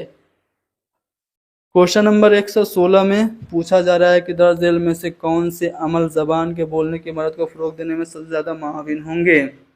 आप एक टीचर हैं और आप चाहते हैं कि बच्चों की लैंग्वेज स्किल डेवलप हो, तो इन चारों में आप कौन सा काम करवाएंगे बताइए। इनफरादी और इज्तिमाई तौर पे नज़में पढ़वाएंगे यानी कि ग्रुप में, या फिर अकेले अकेले बच्चों को कहेंगे चलो बच्चों पोएम पढ़ो, या फिर बच्चों से आप रोल प्ले करवाएंगे, किसी को जय, किसी को गब्बर, किसी को सांबा, किसी को वीरू बना देंगे और बच्चे एक दूसरे से कहेंगे कितने आदमी थे। या फिर आप दरसी किताब या किसी सबक का उस्ताद के बाद इज्तिमाई तौर पे पढ़ने के लिए कहेंगे, यानी कि आप कहेंगे कि मैं जो सबक पढ़ रहा हूँ ना, इसको आप सभी लोगों को एक साथ पढ़ना है। या फिर उस्ताद के बाद इज्तिमाई तौर पर नज़मों के सही तलफ़्फ़ुज़ की मशक करवाएंगे। तो देखिए, लैंग्वेज डेवलपमेंट के लिए सबसे ज़्यादा बेस्ट मेथड इन चारों ऑप्शन में है, वो है रोल प्ले, यानी कि आप बच्चों को किरदार दे दीजिए और उनसे रोल प्ले करवाइए। इससे बच्चे डायलॉग बोलेंगे तो बोलने की महारत डेवलप होगी, और सुन के रिस्पॉन्स करेंगे तो सुनने की महारत डेवलप होगी। इसलिए ऑप्शन 2 हमारा सही है। तीसरी जमात का उस्ताद तलबा से कहानी को इस तरतीब से बयान करने के लिए कहता है जैसा कि सबक में दिया गया है। तो ये जो सरगर्मी है किसमें मददगार होगी? इबारत को समझकर पढ़ने में, काबिल फ़हम मवाद में, तलबा के लिखने की महारत के इजाफे में, या फिर तलबा के बात करने के वक्त के इजाफे में। तो कहानी को उस तरतीब से बयान करना जैसा कि सबक में दिया गया है, ऐसा कहना बच्चों की समझ यानी इबारत को समझ कर पढ़ने में ये मददगार होगी। तो ये जो एक्टिविटी है, इबारत को समझकर पढ़ने में मददगार होगी, यानी ऑप्शन नंबर 1 हमारा करेक्ट है। क्वेश्चन नंबर 118, ये देखो अच्छा सवाल है। दूसरी जमात का उस्ताद क्लासरूम में रखी चीज़ों पर पर्चियाँ चस्पा करता है। क्लासरूम में मान लो डेस्क है तो उस पर डेस्क लिख के चिपका देता है, ब्लैक बोर्ड पे ब्लैक बोर्ड लिख के चिपका दे रहा है, डस्टर पे डस्टर लिख के चिपका दे रहा है। ठीक है, तहरीर करदा लफ्ज जो क्या क्या करता है, असल चीज से मरबूत करने में तलबा की मदद करते हैं। तो इस तरह की जो सरगर्मियां हैं वो बच्चे की किस सलाहियत को निखारने में मददगार साबित होंगी? कवायद को, तहरीरी महारत को, या फिर ज़ख़ीरे अल्फाज यानी कि वोकैबलरी को, या फिर लिखावट को। तो चीज़ों का नाम लिख के संबंधित वस्तुओं पर चिपका देने से बच्चों का शब्दकोश बढ़ता है, यानी ज़ख़ीरे अल्फाज वोकैबलरी में बढ़ोतरी होती है, यानी कि ऑप्शन नंबर 3 हमारा सही है। बच्चे की लिसानी महारत की जांच में सबसे कम इम्पोर्टेंट क्या है? आप बच्चे का लैंग्वेज इवेल्युएशन करना चाहते हैं तो आपके लिए सबसे कम इम्पोर्टेंट क्या होगा? जिसमें बच्चे ज़बान का कम इस्तेमाल करेंगे वो कम इम्पोर्टेंट होगा। कहानी सुनाएंगे तो ज़्यादा इस्तेमाल होगा, यानी ये इम्पोर्टेंट है। कहानी लिखेंगे तब भी भाषा का ज़्यादा इस्तेमाल होगा, यानी कि ये भी इम्पोर्टेंट है। किसी इंसिडेंट को एक्सप्लेन करेंगे, हादसे का बयान करेंगे, ये भी इम्पोर्टेंट है। लेकिन इमला लिखेंगे तो कहाँ ज़बान का ज़्यादा इस्तेमाल होगा, तो ये कम इम्पोर्टेंट है। ठीक है, यानी कि ऑप्शन नंबर 4 हमारा करेक्ट होगा। यहाँ पे आप देख पा रहे होंगे एक पैसेज है और पैसेज पे मबनी कुछ सवालात हैं जिन्हें हमें हल करना है। तो चलिए पैसेज के 121 से लेकर के 128 तक के जो सवालात हैं वो हल कर लेते हैं। पहले पैसेज पढ़ लेते हैं क्योंकि पैसेज छोटा है। अगर आप लोगों को पैसेज बड़ा मिले तो पहले आप क्या कीजिए, पहले सवालात पढ़िए, सवालात से आप कुछ वर्ड्स को ध्यान में बैठाइए, उन वर्ड्स को पैसेज में ढूंढिए और उन वर्ड्स के अगल बगल के सेंटेंसेस को पढ़िए, तो आपको जवाबात ढूंढने में आसानी होगी। चलिए यहाँ पे केरला से रिलेटेड ये पैसेज है कि रियासत केरला कर्नाटक के जनूब मगरिब में वाक़ है। इस रियासत से कर्नाटक और तमिलनाडु की सरहदें मिलती हैं। केरला से 2 स्टेट मिलते हैं, कौन कौन? कर्नाटक और तमिलनाडु। केरला में चारों तरफ नारियल के दरख्त ही दरख्त नज़र आते हैं। कौन से दरख्त? नारियल के।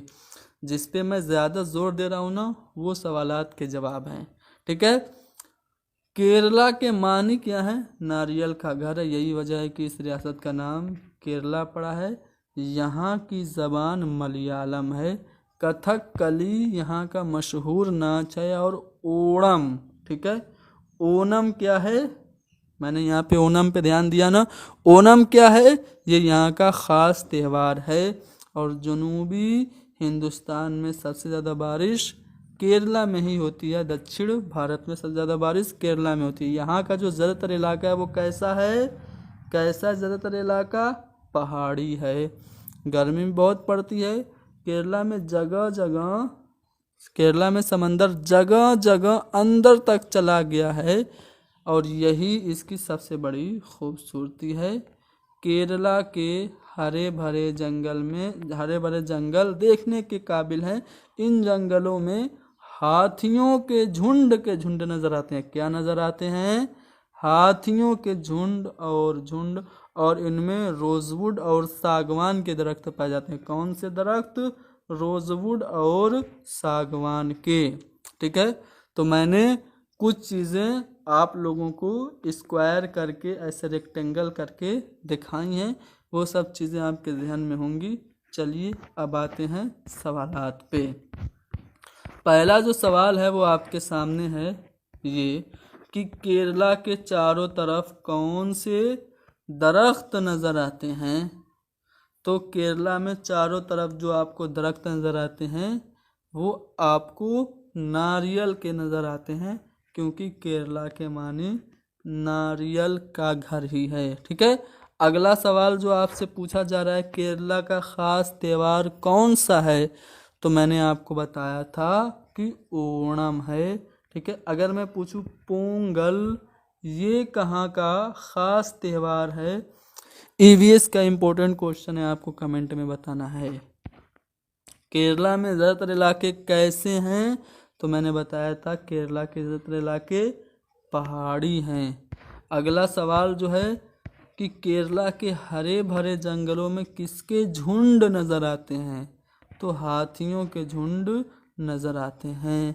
केरला के जंगलों में और कौन से दरख्त पाए जाते हैं, तो मैंने बताया था, आप लोगों को ख़ास तौर से ध्यान देने के लिए कहा था कि रोजवुड और सागवान, ये लफ्ज़ याद रखिए क्योंकि केरला के जंगलों में ये दरख्त ख़ास तौर से पाए जाते हैं। वैसे तो केरला में हर जगह नारियल दिखाई देता है, लेकिन उसके जंगलों में और जो दरख्त सबसे ज़्यादा दिखाई देता है वो है रोजवुड और सागवान।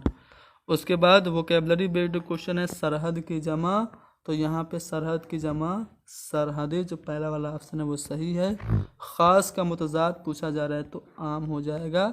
और रियासत केरला किन दो रियासतों की सरहदें मिलती हैं, तो रियासत केरला से कर्नाटक और तमिलनाडु, इन दोनों की सरहदें मिलती हैं। तो ये था पैसेज। ऐसे ही एक और पैसेज भी है, उसे आप लोग खुद से हल करिएगा। ठीक है, ये पीडीएफ मैं आप लोगों को प्रोवाइड करा दूंगा हमारे टेलीग्राम चैनल पे। आप हमारे टेलीग्राम को ज़रूर ज्वाइन कर लीजिए, डिस्क्रिप्शन में मैं आपको लिंक दे दूंगा।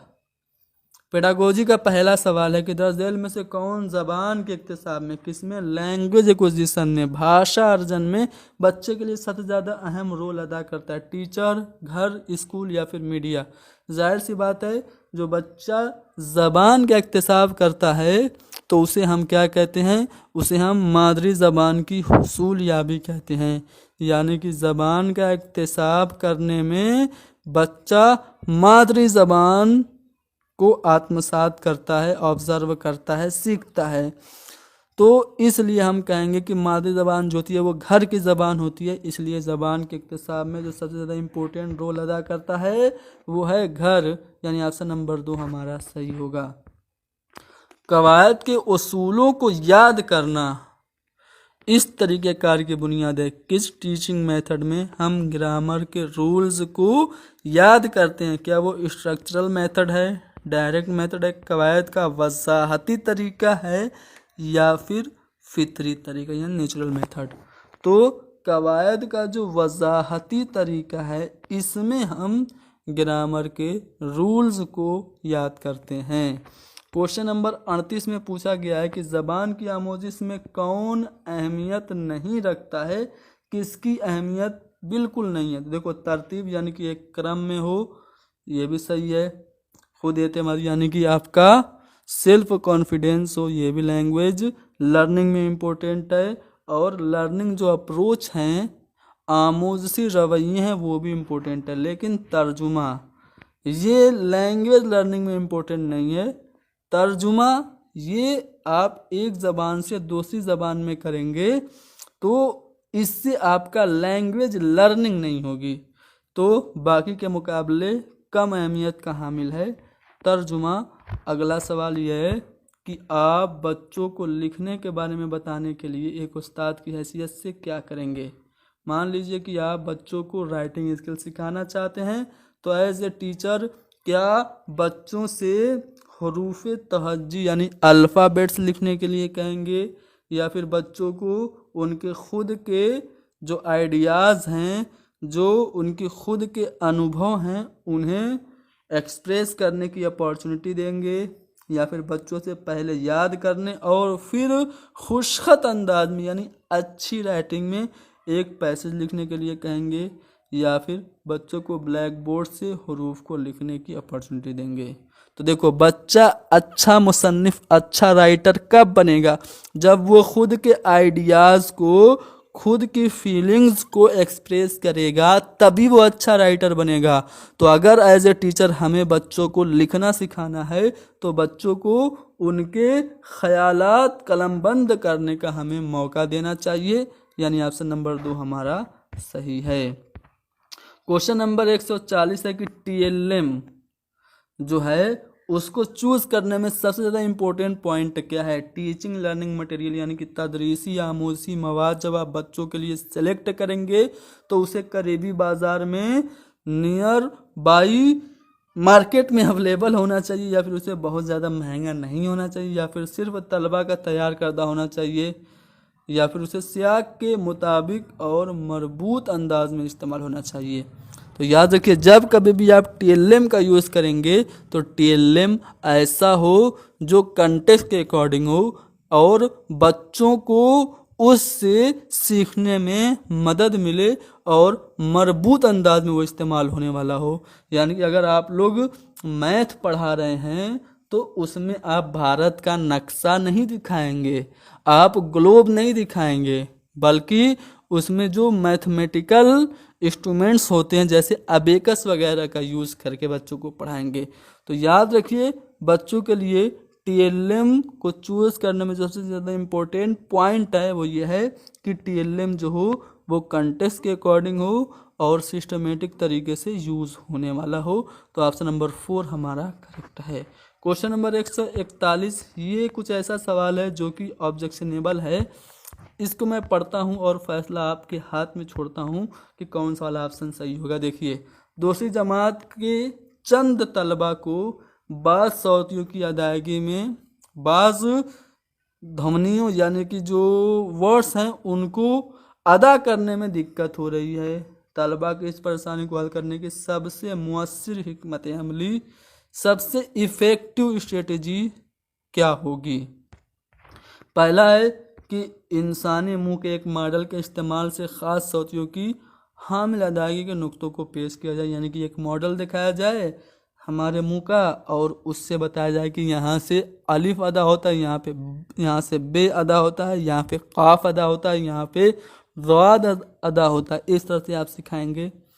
या फिर उसे हम काफिया लफ्ज़ों और पूरे लफ्ज़ में सौतिया की तख्लीक और शनाख्त जैसे जोड़वा सरगर्मी का कम से कम इस्तेमाल करना चाहिए। या फिर मतन को बावाज़े बुलंद पढ़ना चाहिए। तो बुलंद आवाज़ से पढ़ेंगे तो ये भी अच्छी चीज़ है, मॉडल दिखाएंगे तब भी अच्छी चीज़ है। मतन को बुलंद आवाज़ से पढ़ना चाहिए और सौतियों को नुमायाँ करके उनके इस्तेमाल की वजाहत करनी चाहिए। चौथा, तलबा को मश्क देनी चाहिए। ये भी कुछ हद तक सही है, लेकिन ज़्यादातर ये बार बार इसमें आ गया तो ये निगेटिव हो गया है। तो अगर आप देखेंगे तो यहाँ पे 2 ऑप्शन पॉजिटिव हैं और 2 ऑप्शन निगेटिव हैं। ठीक है। क्वेश्चन क्या है कि बच्चों को प्रोनाउंसिएशन में दिक्कत हो रही है तो आप क्या करेंगे। तो आप तो बुलंद आवाज़ से उनको पढ़वाएंगे और उनको मॉडल दिखा के भी कर सकते हैं, लेकिन यहाँ पे कहा जा रहा है कि जो जोड़वा सरगर्मी है उसे कम करवाएंगे। तो ये तो वैसे ही गलत हो गया। और यहाँ पे बार बार प्रैक्टिस करवाई जा रही है, ये भी कुछ हद तक गलत है। लेकिन पता है सीटेट ने जवाब क्या माना है। सीटेट ने इसका जवाब दूसरा वाला ऑप्शन माना है, जो कि सबसे ज़्यादा गलत है।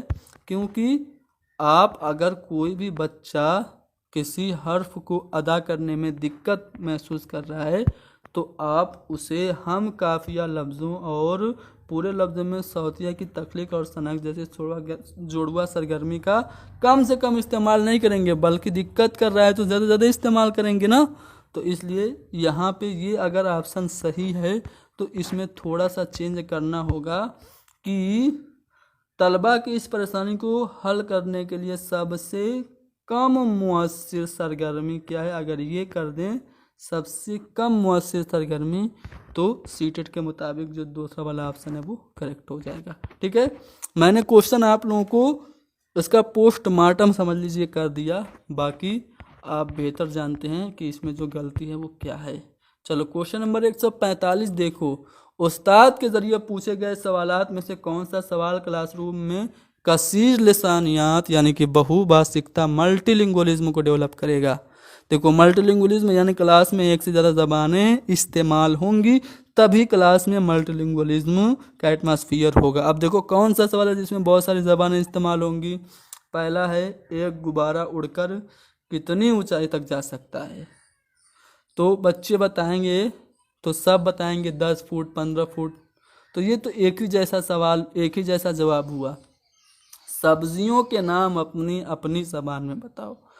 तो कोई बच्चा बताएगा लेडी फिंगर, कोई बच्चा बताएगा भिंडी, कोई बच्चा बताएगा तोरई, कोई बच्चा बताएगा सरपुतिया, कोई बच्चा बताएगा नेनुआ। तो इस तरह से सब अपनी अपनी ज़बान में सब्जियों का नाम बताएंगे।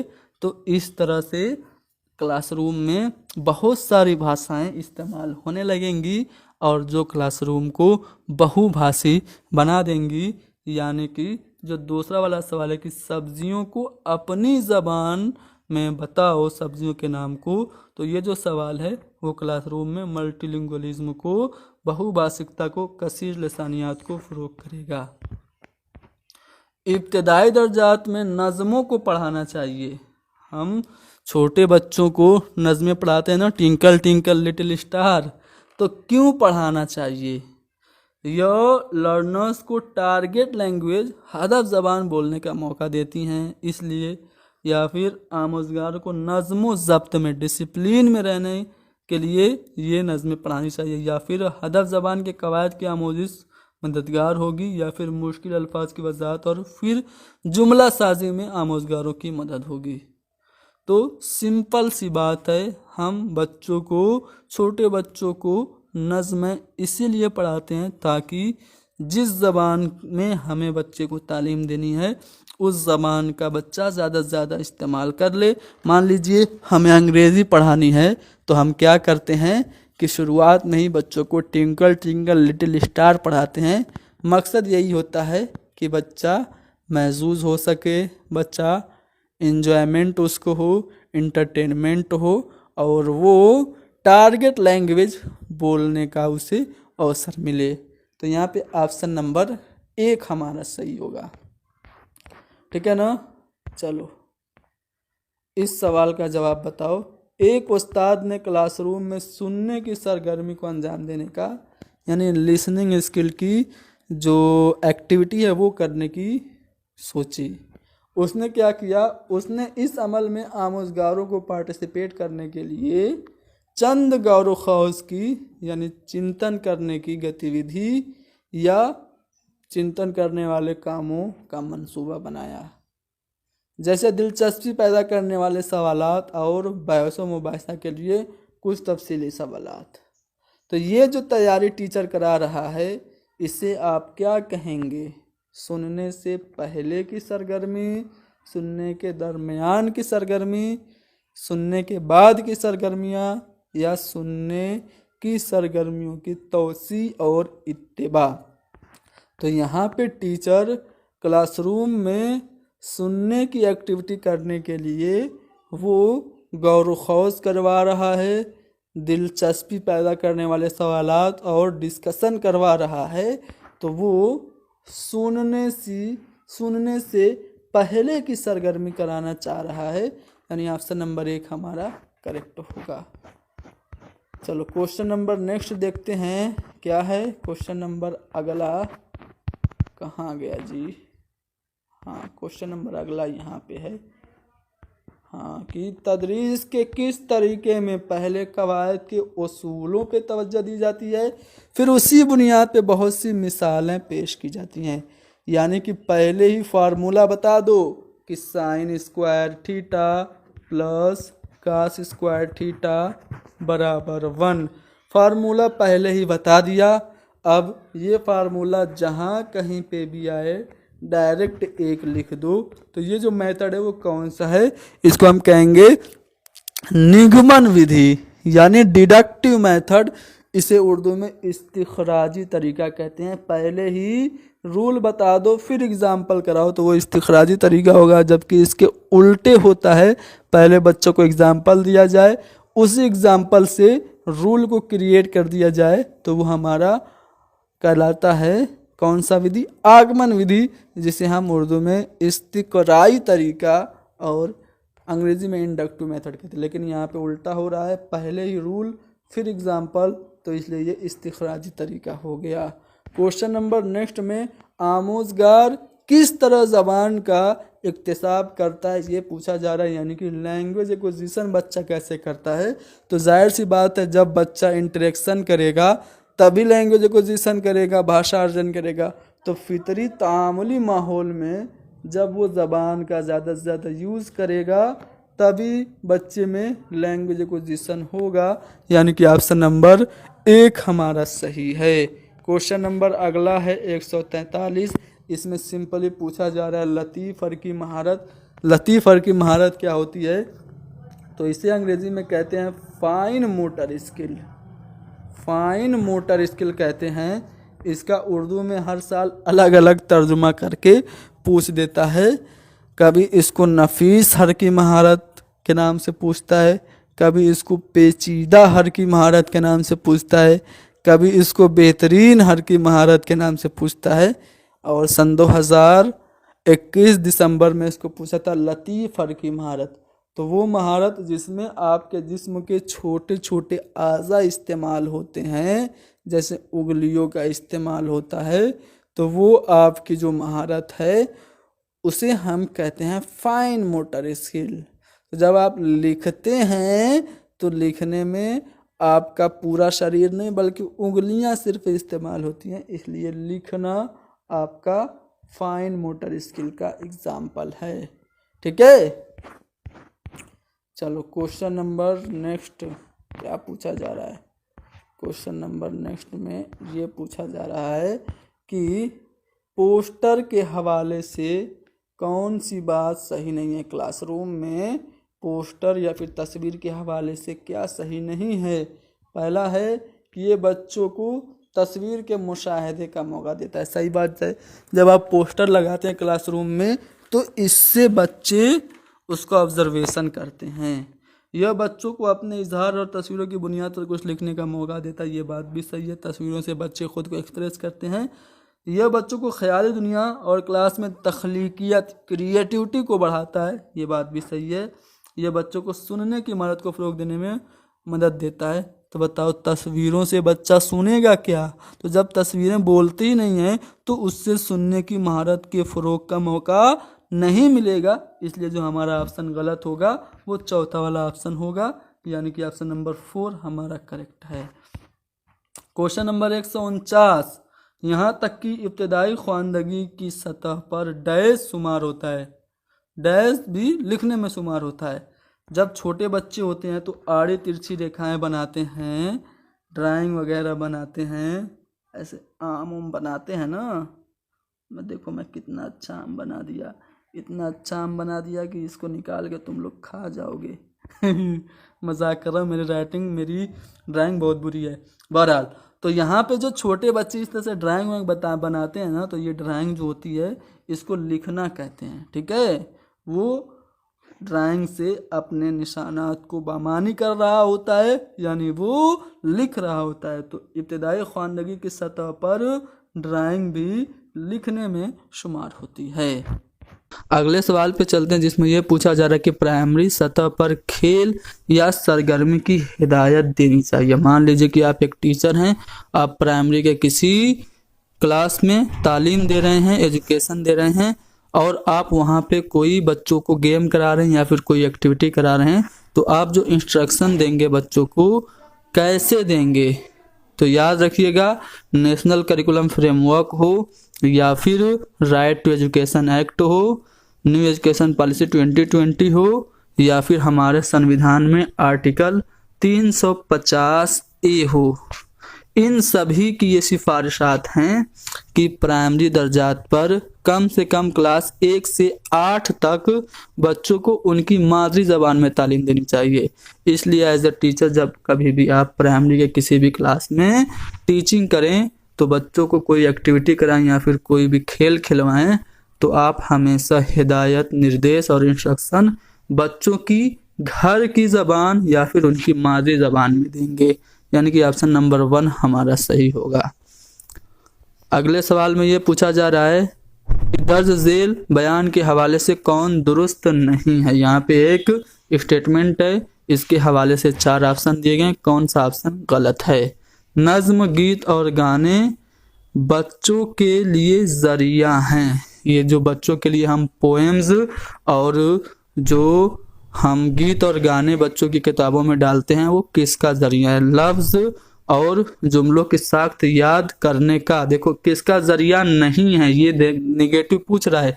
तो देखो नज्म से हम स्ट्रक्चर समझते हैं सेंटेंस का, सही बात है।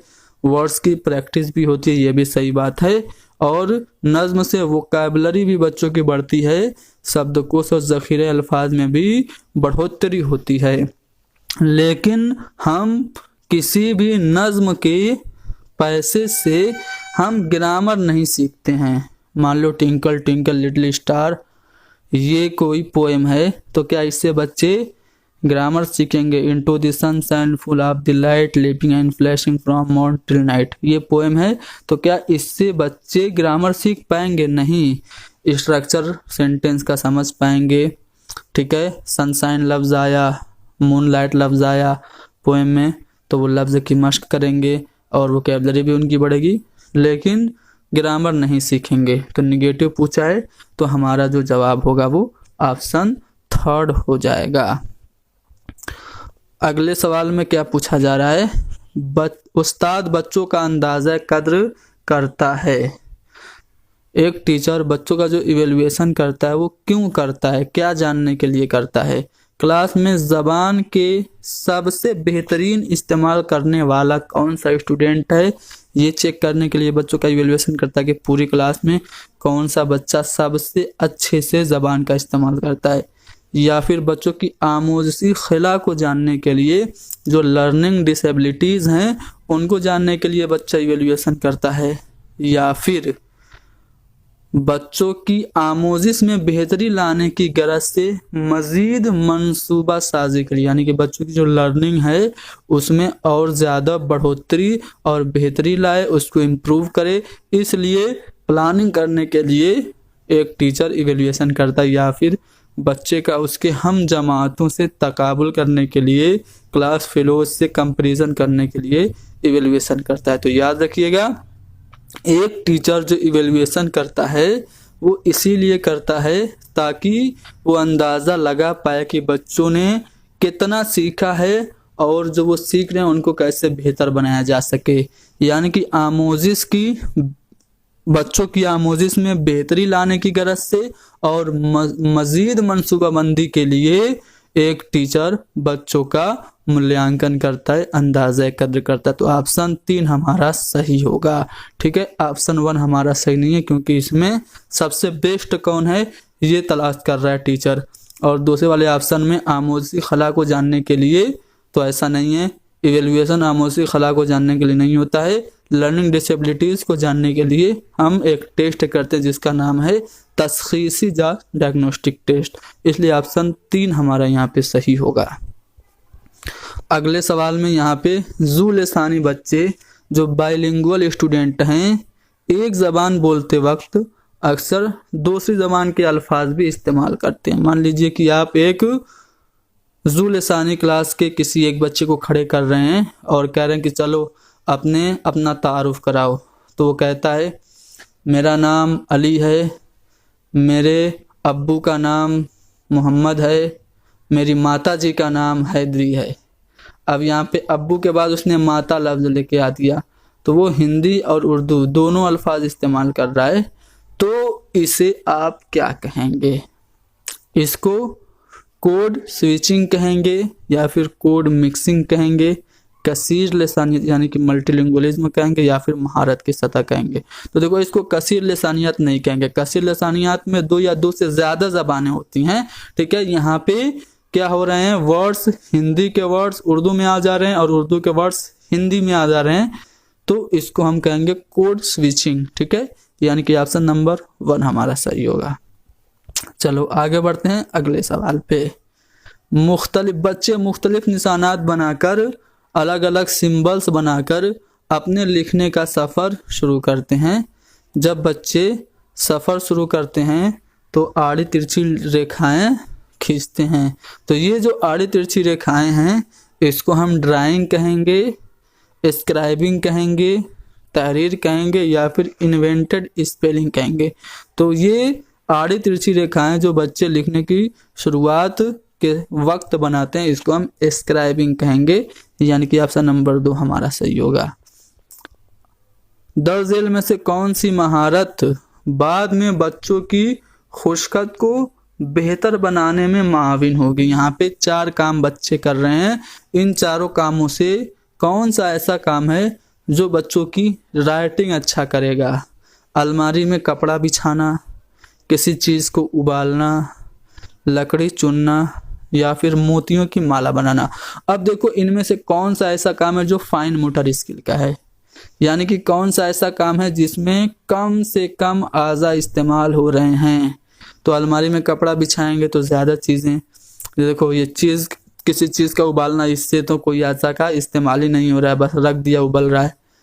लकड़ियों को चुनना और मोतियों की माला बनाना, इनमें कौन सा ज़्यादा बारीक काम है?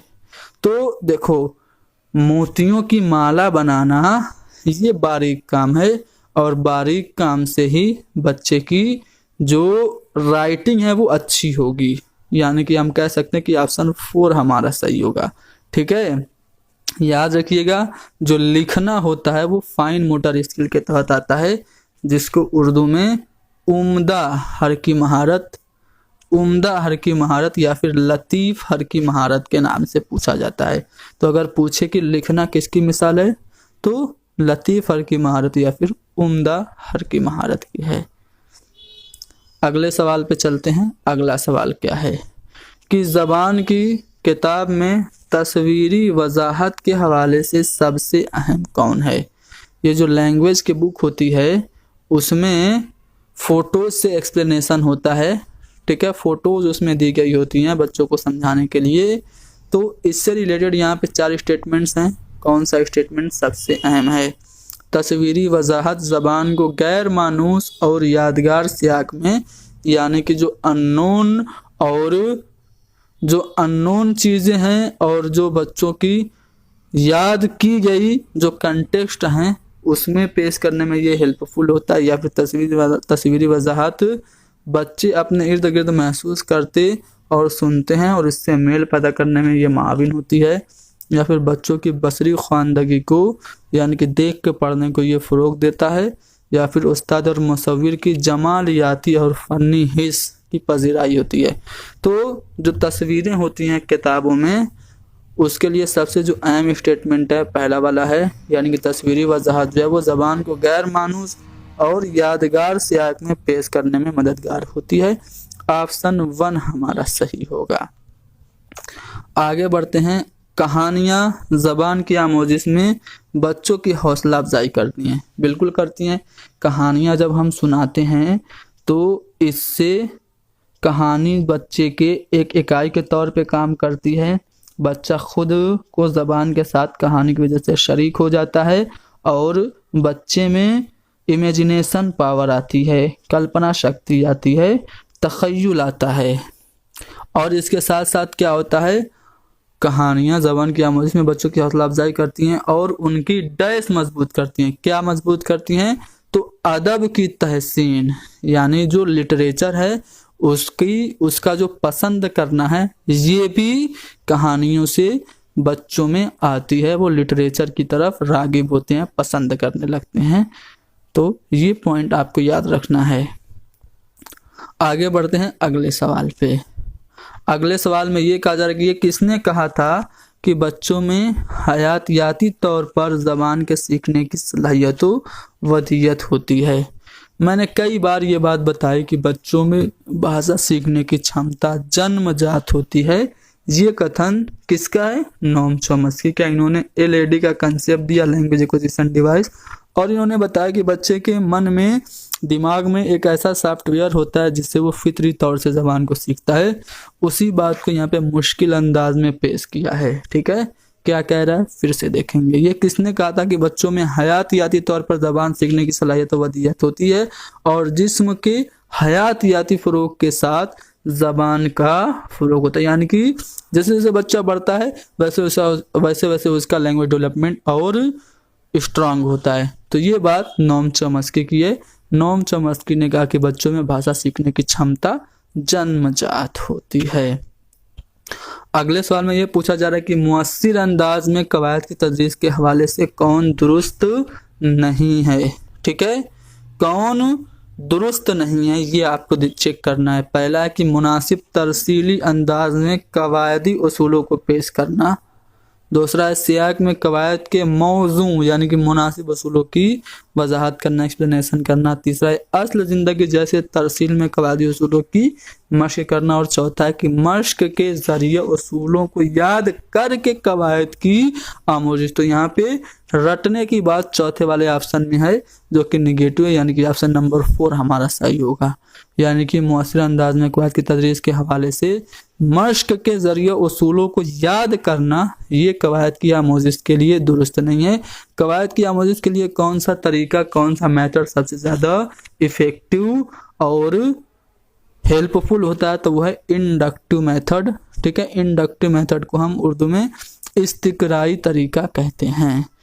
चलो अगले सवाल में क्या पूछा जा रहा है, ख्वानदगी के हुसूल के लिए, यानी आप पढ़ रहे हैं तो पढ़ने के साथ आप उसको ऑब्जर्व कर रहे हैं, पढ़ने को आप हुसूल कर रहे हैं, इसके लिए दर्ज इल्म में से किस में महारत होनी चाहिए। आप पढ़ना सीख रहे हैं तो पढ़ने के लिए कौन सी महारत आप में होनी चाहिए। सौतियाती आगाही और रवानी यानी कि जो ध्वनि है उसकी पहचान और आप तीव्रता के साथ पढ़ें, या फिर आम फरंग और पैटर्न को जो स्ट्रक्चर है उसको पहचानें, या फिर मानी कसी और ज़बान का इदराक यानी कि मीनिंग को ऑब्जर्व करें और लैंग्वेज को समझें, या फिर महारत और सौतियाती यानी कि ध्वनियात्मक बोध, इदराक मतलब बोध। तो यहाँ पे पढ़ने का मतलब क्या होता है, मैंने कई बार बताया, पढ़ने का मतलब सिर्फ हुरूफ की अदायगी नहीं होता है, बल्कि पढ़ने का मतलब होता है मतन के मानी समझना।